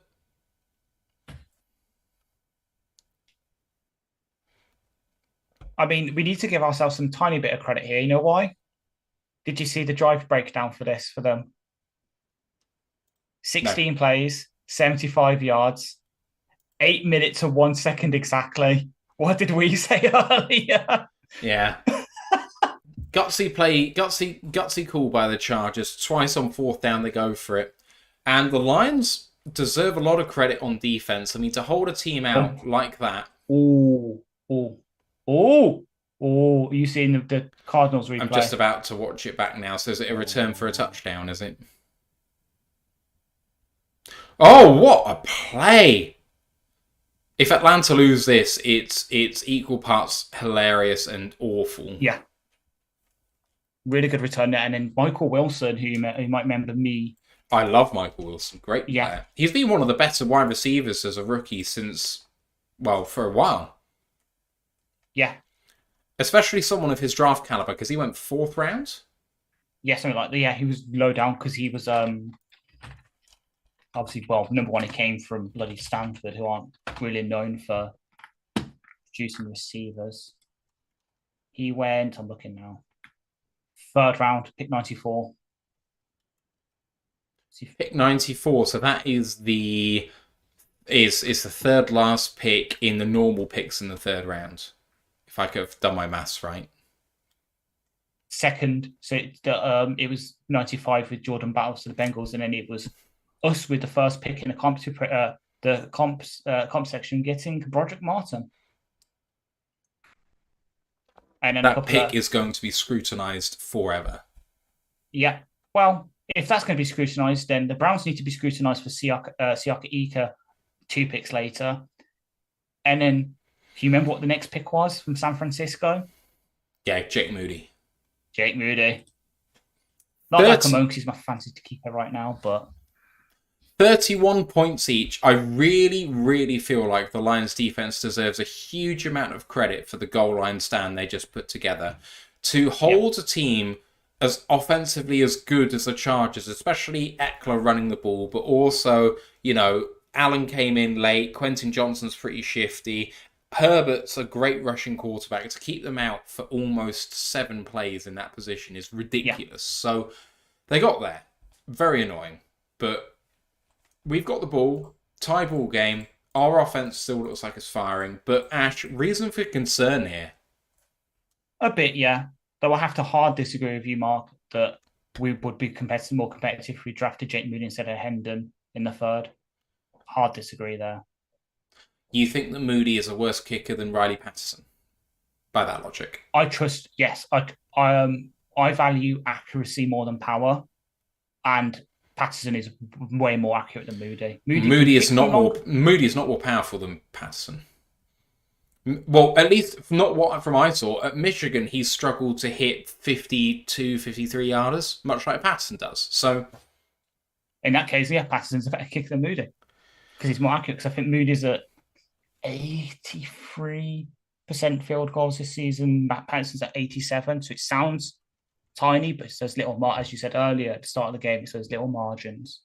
Goff, now from the 25 in shotgun, 11 personnel. Goff got 9 seconds to get the play off.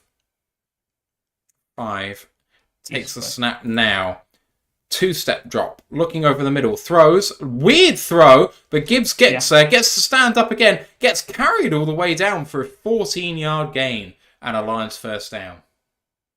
So to answer TJ in the YouTube, it's not we can't beat good offenses. We can't beat QBs who can throw and run with equal potential. So Herbert, Lamar, that kind of QB. QBs like Justin Fields where he can run but he can't really pass. We can do some things against statues who pocket passers. We can do things against, but QBs like Lamar, Herbert, Geno Smith, we do struggle against because it's hard to key in both on the pass and the run. At least hand off to Gibbs, and he doesn't quite escape. That's going to be a gain of maybe 1. 2nd down and 9. 2nd down and 8. Herbert went into the blue tent after that drive to clear a bloody mouth after that drive and that number of QB sneaks, apparently, according to the on-field reporter. 2nd down and 8. Goff in shotgun. Takes a snap, 2-step drop, looking left and throwing. Catch by Sam Laporta for a gain of 5 yards, and that's 3rd down and 3.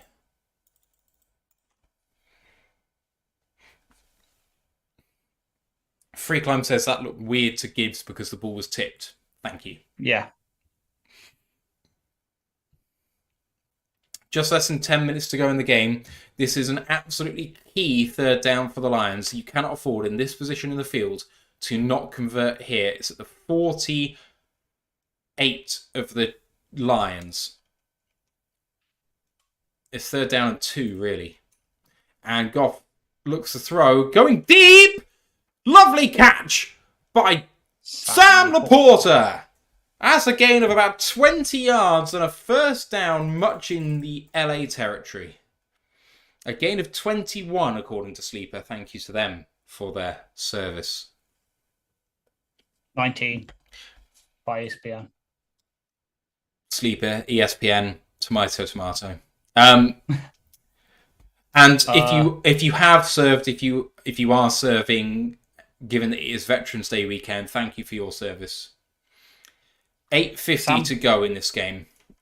Sam Laporta has produced 3+ receptions in each of his first 9 NFL games. He is the first tight end in NFL history to do this. 2nd down and 8 after a short 2-yard run by Jahmyr Gibbs. Lions killing clock here. Almost in field goal range. Need to do a little bit of work to get there. At the 32 of the Chargers. 2nd down and 8. Goff under centre. And fake toss and handoff to Amon-Ra St. Brown, who beats some defenders and gets out for a 1st down. I like the play call.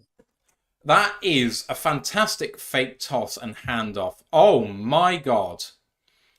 Jared Goff is one of the best in the league at play fakes. Whether it's something like that or whether it's play action pass, that's excellent. They're calling it 3rd down and 1. Correction.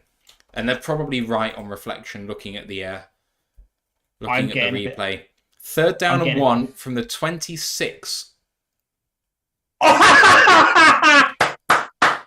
Jared Goff, you beautiful fucking bastard. Jared Goff.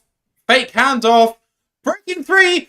Brock Wright. Touchdown Detroit Lions. What a fucking play call. That is fucking...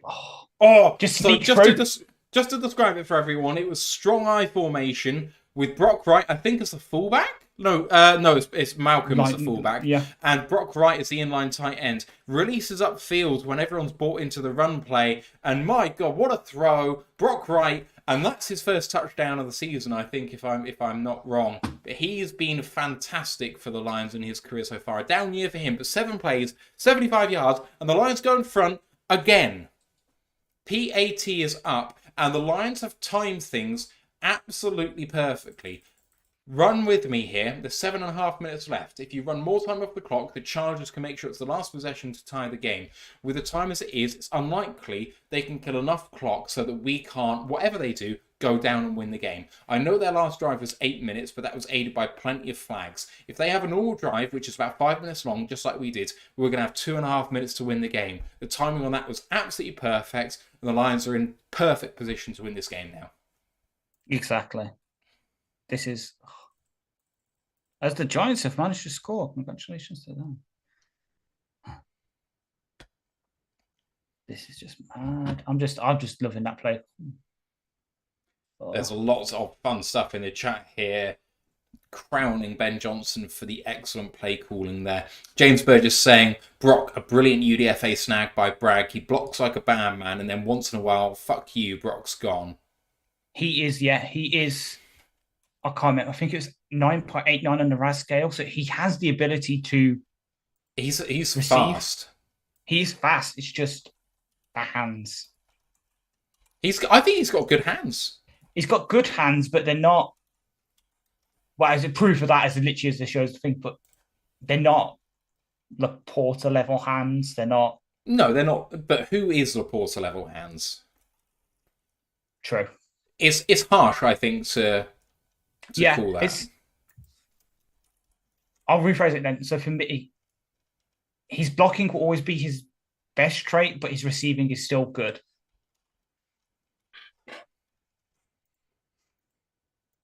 I think the problem that we've had with Brock is that as tight end 2, when he was tight end 1 last year, he has been mainly called on to block.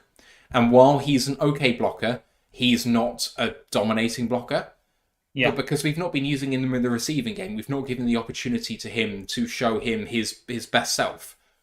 Exactly, yeah. Whereas he's a really good receiving tight end.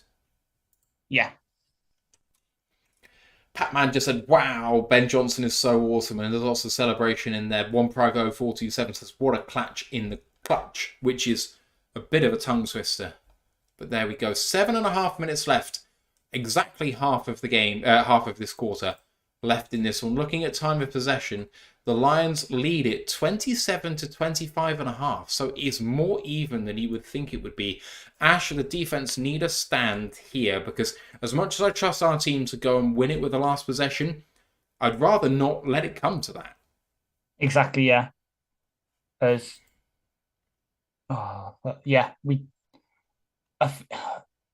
field goal. If we score a touchdown, if we let them score a touchdown, is worrying. But if we can hold them to a field goal, we can just, in theory, grind down the clock and win the game. Khalil but we Dorsey really do need to hold. Sorry, as I say, we need to hold them down to 3. Khalil Dorsey on the tackle on the return there. They got out to the 32-yard line. Ken Button says JMO has been great today in capital letters. I maybe would not go that far. He has 2 of 2 for 18 yards, and he got the block to spring the touchdown. He's a heck of a player, though. I will say that. Here come the Lions on defense then at the 32-yard line. Empty set with 5 wide for the Chargers. Man in motion right to left is Eckler, and throw over the middle, and a tackle is missed, and Guyton gets 12, and it's a first down for the Chargers. Good start for them. I tell you what, this is a hell of a game by Kellen Moore.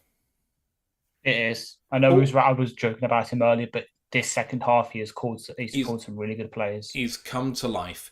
43-yard line of the Chargers now. Herbert in shotgun once again. 6:50 to go. Herbert in shotgun. Guyton in motion inside and hands it off to Eckler for a gain of 7. It's 2nd down and 3 at midfield. And they've got tempo. Great.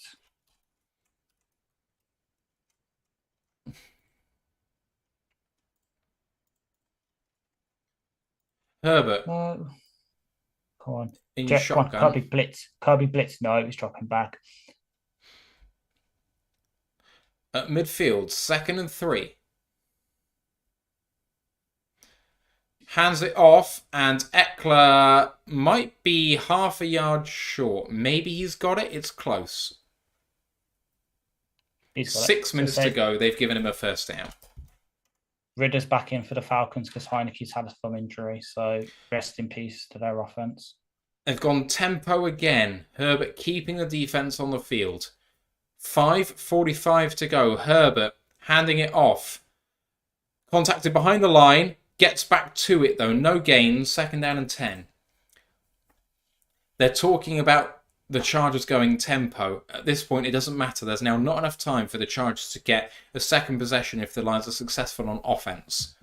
So... But I think they'll still go tempo because they can tell our defense is gassed and they want to force the advantage. 2nd down and 10, I agree with you. At the 47 of the Lions...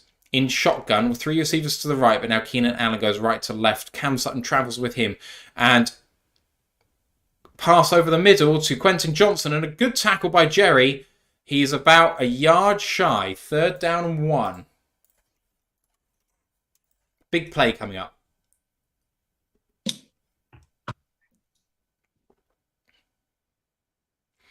Yeah, short is a good call. Yeah.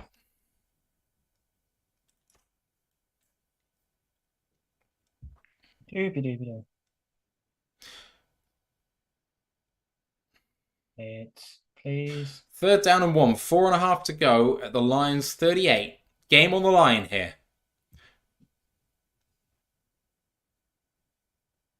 And hand it off and attack to the line to gain, but Eckler gets there. Oh, he's been called short. 4th down. 4th down and inches.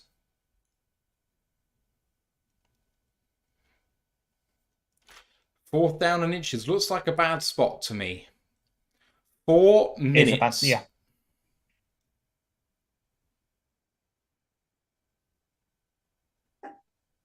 Yeah, no, he was short. He was short for sure. 4th down and inches. All timeouts still on the board for both teams here, which I have not actually corrected for. So apologies. You might want to correct that in. Well, timeout Chargers. Literally, as soon as you say that, I can see the Chargers calling on timeout. Like, great. 4th down and 1/2 yard. 3:42 left in this one. It's a big, big play. Dare I say it? 0 blitz. If they score a touchdown, we're in the position that we think we should be anyway. Exactly. That's why I'm saying 0 blitz, because either you stop them, or you basically give them a free touchdown, and you've got...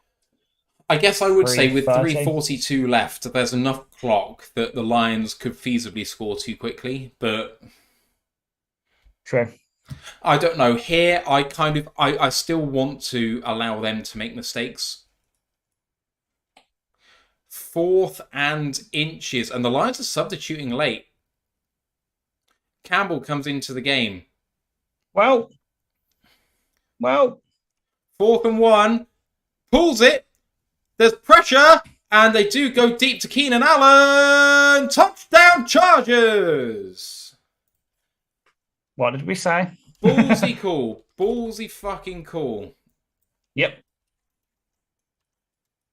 What did we say? Yeah. Just a really good route from Allen. Do they go for 2 or do they kick the extra point? That's a question and a half. Extra point.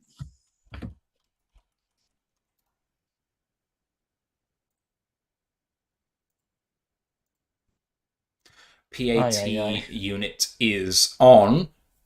Hold is up, and it is good. Tie ball game. Lions have 3:34 on the clock with 3 timeouts. Don't say we were hot mess on that. As I said, it was a 0 blitz because we were either going to stop them or that happened and we still got time to go and score. So I don't think we were so much a hot mess on that. It's just a really good route from Allen on a play we kind of sold out against the run. It happens. I'm happy. I'm okay with that gamble.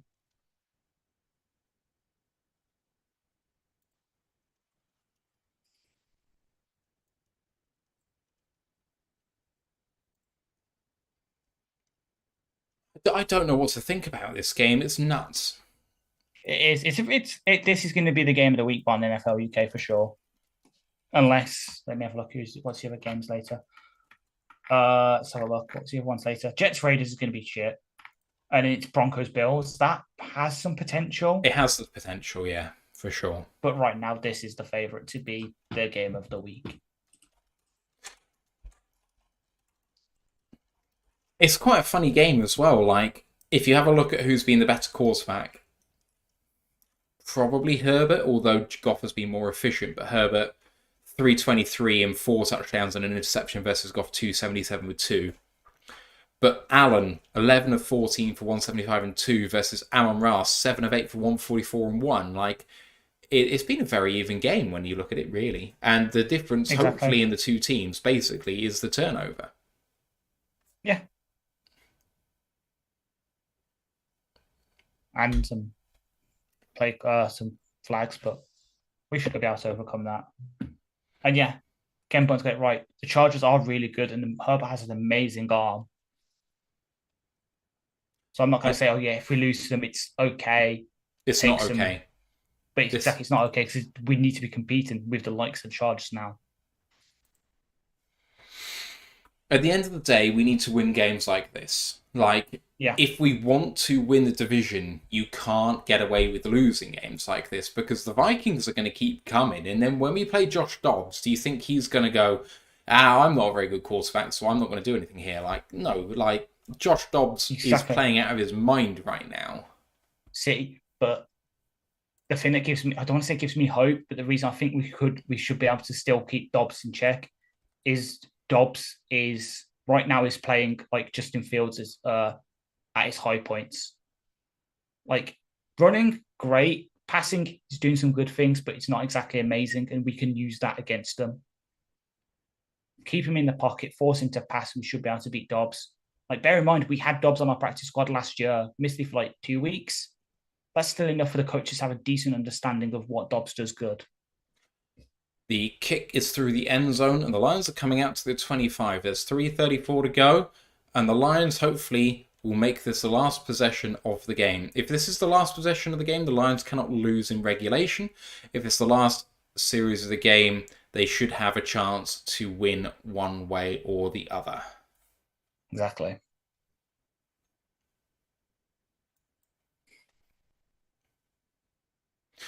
Lovely play, and beat Sutton man-to-man, and also the safety back there too.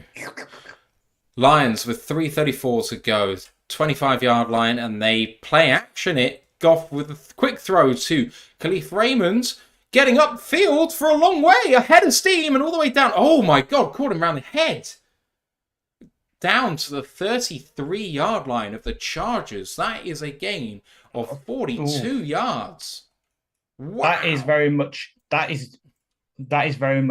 1960s way of stopping a receiver there. Oh, Jesus, that's a bad tackle. Yeah. Oh, no, actually, he got him by the ball, to be honest. Never mind. So say, remind me when I do eventually see you to bring Paper Line with me so you can actually read it, because it's a really good book. What a play by Khalif Raymond. What a play by Jared Goff. 2:45 left to go in this ball game as they hand it off. Caught behind the line is David Montgomery. That's going to be second down and 11. Dare I say that's the first time I've noticed Mac this game? Let me just look. I'm sorry, who? Killian. It's a her. You nearly got me. You nearly got me with that. Yes, nearly. The Lions will have to run a play here. There's 1 second of separation between the game clock and the 2-minute warning. Second down and 11 in field goal range for the Lions. Goff under center, second down and 11. I see a run play coming here, and I don't know why, but I just can.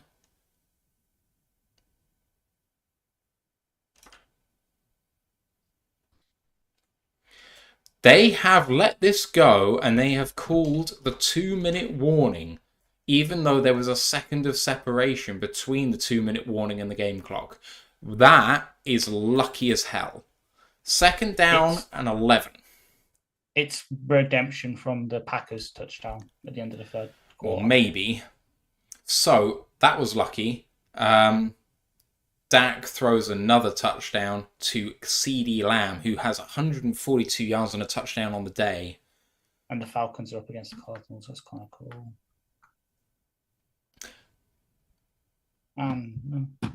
Is it bad that I'm actually finding... Obviously, we're not watching it, so it might be actually an amazing game, but this Commanders-Seahawks game sounds pretty boring. Oh, yeah.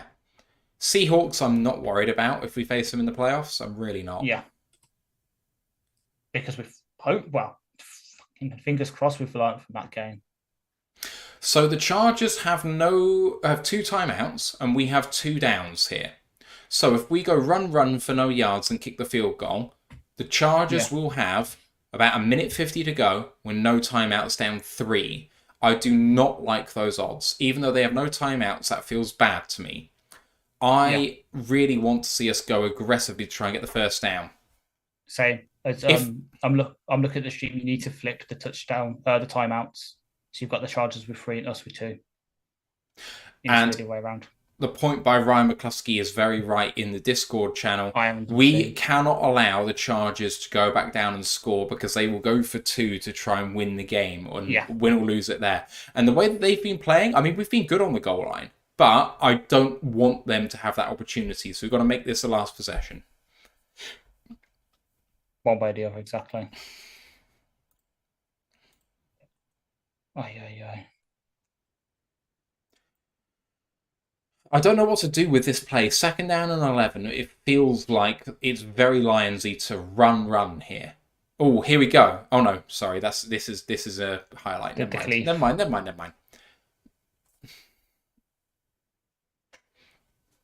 If the Lions manage to go run and get 8 for 3rd and 3, and run again for a first down, the Chargers will have had to have burned all their timeouts, so the Lions will have a field goal to win the game with no time remaining. So, that must be the aim. Kill clock, get the first down, and win the game.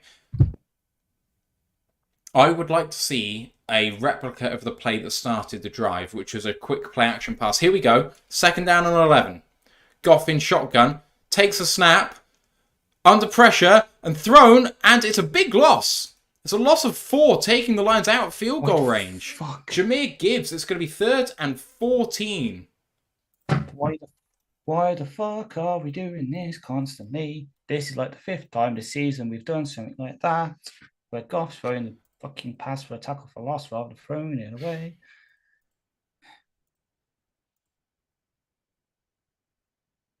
And the Chargers use... 3rd and 14, the Chargers take their second timeout. The Lions must get into field goal range here. We cannot afford to punt this fucking ball. And we can't afford to go for 3 and miss. Lions need to get the first down. There's no other way to do this. 3rd and 14.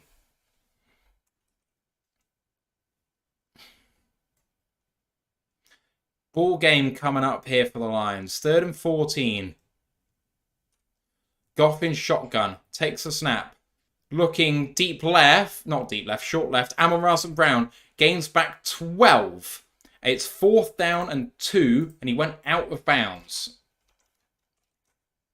I think that we should be going for this to win the game. I think it is. I think it's...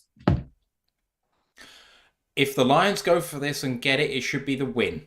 If they go for 3, they probably lose. So just go for it. They do go for it. Lions are on offense on 4th and 2. Go on, Sam. It's because Sam Laporta, Amon-Ra, just one of the possession receivers. 1:47 left on the Chargers 26. Goff in shotgun here. Leaf in motion. Goff takes a snap, looking to pass. Throw short. Sam Laporta converts for a 1st down to the 20-yard line. Simple sit-down route. That's what we needed. Word. Just a simple... I said it. Just... Chargers burn their final timeout, and the Lions can kneel down here and have a kick to win the game. I think they will still run plays to try and get closer. I'm not a fan of actually running plays from this position. I think this is good enough, and I don't want to risk a fumble. Yep, I'm with you 100%. Oh. 1:40 left. Why the fuck are they showing an advert? CBS, what the fuck are you doing? This is not good for my heart. Just let the game finish so I can actually breathe. We're kneeling. We're kneeling the ball out. This is the right thing to do. If we miss the kick, then that's fine. Like, not fine. I mean, it's the right decision. Well, here's a fun thing. So you know how obviously we were saying about Hutchinson being a bit invisible. Which Charger have we not heard from at all today? Hasn't even registered a stat. Joey Bosa. And he's doing that with 2 good edge rushers opposite him. I do not want to see anything that's happened in this. I do not want to spoil this kick. So apologies to everyone. I am not looking at the chat from now on. Okay. What I will do is... No, don't worry. I'm on this with you. 2nd down and 11, and the Lions kneel down once again. 3rd down and 12. See, I can see people in the chat saying, obviously, and it's not a spoiler, they're saying this is not the right decision to do. I completely disagree. This is the right decision. This is Dan learning from that fucking Vikings game last year. So the thing is, from where they are, they're at the 21. This is a 38-yard attempt. It's not like you're going for a 50-yarder. Okay. Like, at the end of the day, this is close enough that Patterson should be automatic from here. Okay. So it's what I will do is, because I can see Goff's coming off, I will mute and turn off my camera when we call the timeout. You don't have to do that. Okay. Because you said you don't want it spoiled, and I don't want you to... It's fine. Don't worry about it. I just don't want the chatter ahead of you. Yeah. Oh, okay. Right, I'm going to hide that then. Timeout taken by the Lions. 2 seconds left on the clock. Riley Patterson is 2 for 2 on field goals when tied or trailing in the 4th quarter or overtime. 2 seconds to go. 4th and 12 from the 23. It will be a 40-yard attempt for Riley Patterson to win the game for the Lions. 38 points each. It's been an absolute barnstormer of a game, and thank you everyone for watching it with us.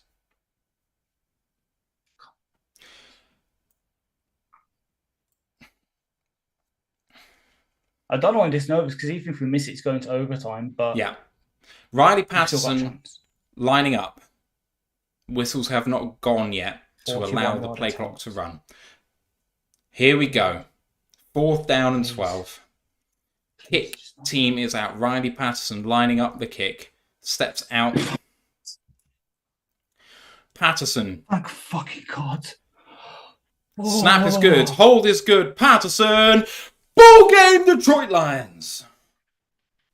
Lions come to LA and advance to 7-2. Hey, TikTok. You're welcome for that glimpse of my legs. Fucking hell. that great game for the neutral, for us. Jesus fucking Christ. Money. Money, baby.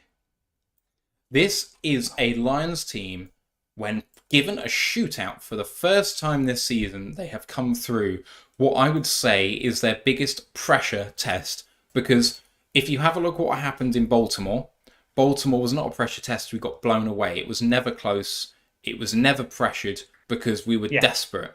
This is the first time where we have had a team freely able to score on our defense, and we have matched them and beaten them pound for pound. Here comes the final scoreboard.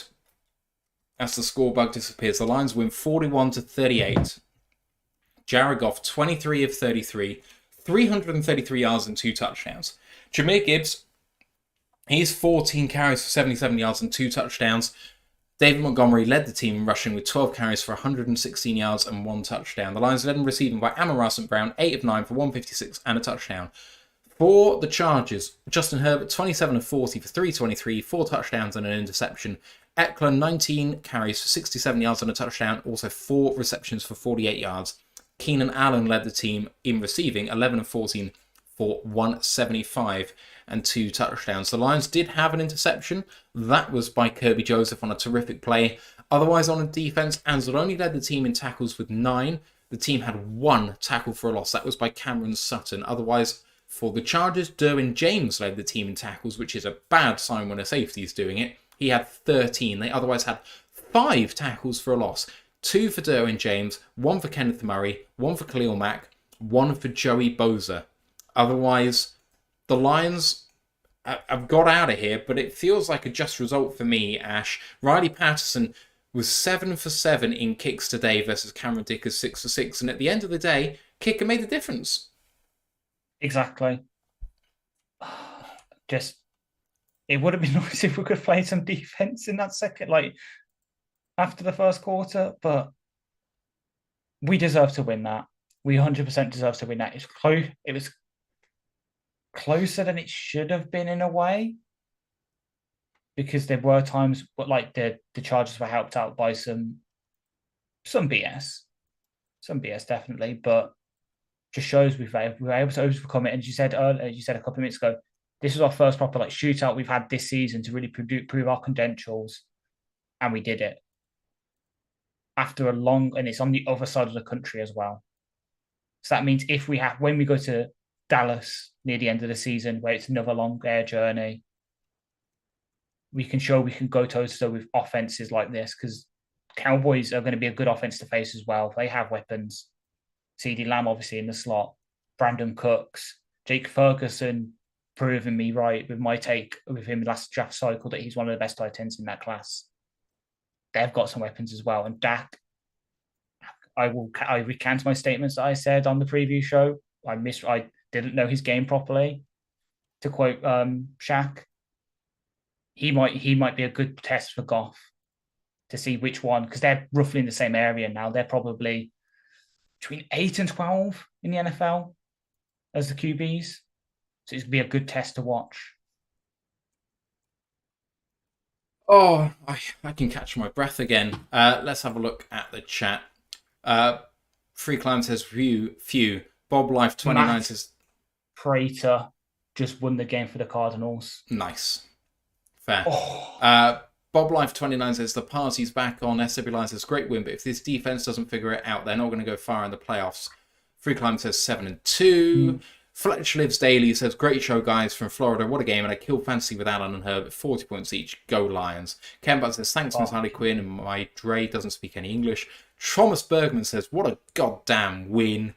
SW Line says, give up to Patterson, 40-yard kickers, not a slam dunk under that kind of pressure. Agree massively. One Pride 0427 has a lot of chat in here saying, can we talk about the Bulls of Campbell on 4th and 2? Then the celebrations. Wisco Lions fans in there celebrating as well. David Reinford saying, I absolutely hated that game. And Patman says, Dan Campbell's my favourite coach ever. It is time to consider that Dan Campbell is one of the best modern day coaches the Lions have ever had. He's approaching that realm, because the thing is, even if he absolutely tanks it from here, he's made believers out of pretty much everyone at this point. exactly. And like this show, I know Brad Holmes has been getting the plaudits recently in terms of the regime with the draft and that, aside from obviously the JMO Gibbs stuff, which people have been shown wrong of by now. But Dan's showing why he was such a good pick for us. I know, obviously, some people thought he'd be like Riverboat Ron, where, okay, yeah, good rah-rah guy, does some weird things to keep teams in games, but showing he can actually scheme up a good game as well. Like on both sides, I know obviously the defense has been so good, but he makes good decisions. Isn't it like, I can't remember which website it has that has like the most win percentage added by a coach, but Dan is top of that, and it shows why in this game. Going through it when we should have done, some ballsy calls, and then obviously at the end, kneeling it out and going for the field goal rather than going for the touchdown, learning from last year where his decisions cost us. That's what we want. And that could bear fruits in the playoffs, because once you get to that dance, it's a one and done. It's whoever wins that game goes through, sudden death. Chargers showed that last year. They got to the playoffs, got beat by the Jags. You can be the 7th seed and win the Super Bowl. Look at the Giants with Eli Manning. Or you can just cruise through. So long as we get to the dance, then anything can happen. I'm still targeting the first seed. Yeah, which I can back. I really am. I know it seems glib to do it right now, considering what we're doing to ourselves on defense, and that was not a great defensive game. But that is... Pat Mahomes was not on it in the KC game. That is the best quarterback we'll face all year. He's better than Dak. Oh, 100%. I was just, I just meant more like for Goff's credentials, because I know him and Prescott are seen in the same tier. That will be the proven of what we know, that Goff is better than Dak. He'll be able to then prove against Dak, because people cough the 33rd team have Dak rated above Goff for some reason. I'm going to put this in the discussion for the review show tomorrow, but discussion on not going for it when got 4th down at the end, because so many people are saying I think it's the wrong decision. So I think this all comes down to field position and an ability to fumble the ball. So if you have a look at the make it for Riley Patterson between, say, the 55-yard go for it and the 45-yard go for it, that would say, even though it's in field goal range, you keep running plays, because every yard you gain is adding more percentage win than you are percentage that you're going to fumble the ball and allow the Chargers to take over. Whereas from the 45-yard line and closer, I would say the chance of you fumbling the ball is greater than every percentage win you're adding by trying to add extra yardage, because fumbles happen. And the chance of them happening, you're increasing your win percentage from 40, say, by maybe 1% or 2%. But what's the chance of having a fumble? It's probably more than 1 or 2% every time you run the ball. So don't run a play. I think that's perfectly reasonable from the field position that you are. We'll talk more on that later, and the rest of the guys hopefully are going to have an opinion on that. But Ash, briefly? Yeah, like I completely agree with you. And if you saw me covering my face like that, it's just because our social team just absolutely roasted the Chargers. Oh. So if you remember, I know he's completely going off topic, but it's just come up and it's just so funny. So you remember the Chargers like season schedule preview video? Oh, yes, I've just seen it. And it's an anime-inspired line standing over the Chargers' social media team, basically. So with the thing, on behalf of questionable draft picks, MI roasting them, because that's what they said about us for drafting Campbell and Gibbs. Gibbs went for 100 and... No, Monty did. Gibbs went for 75. And then the scrimmage, I'm saying scrimmage yards. Oh. Because remember that we drafted Gibbs for, there's an offensive weapon. Yeah, but I don't think he went over 100, did he? That's what I was... Oh, maybe he just broke 100. Let's have a look. I can't even remember. I'm scrambling now to try and beat you there. He had 77 on the ground, and he had 35 in the air, so 112. Yeah. But there we go. Darth Tater says, grown man win, and said, I heard the Lions have to charter another plane to fit Dan Campbell and his huge balls. Yes. I love it. I love it. I love it. I love it a lot. Fletcher Lives Daily says, nice to win a close game, although we had to lead. We had led all the way. Very true. Yes. James A. McClure says, we're just used to winning by 14 that we don't recall how close games feel anymore. Winking face. True. I feel that. James then very much told us how many yards that Gibbs got. Right, I'm going to call it a night there, I reckon, because we are going to have our review show tomorrow for this game. So don't forget to check us out at 2:30 Eastern Time, 7:30 UK time if you want to hear myself and Ash you on. Yeah, 100%. And aside from an act of God, I'll be here. And you can hear the rest of the guys as well break down what is going to be Victory Monday. And shout it from the rooftops because the Lions are 7-2, which means that first time since 2014. Love to hear it. Absolutely love to hear it. At the end of the day, we are clear in second seed. We are a game back from the Eagles. The Eagles are still they are only halfway through their gauntlet. There's absolutely no way that we should think we could not get the first seed here. Giovanni Liza says, get some rest, fellas. TJ says, cheers, guys, thank you. Fletcher Lives Daily says, raw. Appreciate all of you very, very much. You're the best fans in the world, and it's such a pleasure to do this right now. 37 of you on YouTube, 11 on Twitch. It's so fun. It's just great to do this. So join us for the review show tomorrow. Then we're going to have the college show reviewing week 11. Looking forward to week 12, the last game of the regular season. No, it's not. Sorry, second to last week of the regular season of college football. And then we're going to have the Bears preview on Thursday. I need to talk to our friends at Bear Down Report because I'm sure they're going to be happy enough to come on and preview that one with us. But for now, Ash, 7-2 feels pretty good to me. Let's go Lions, really one pride. does. One pride.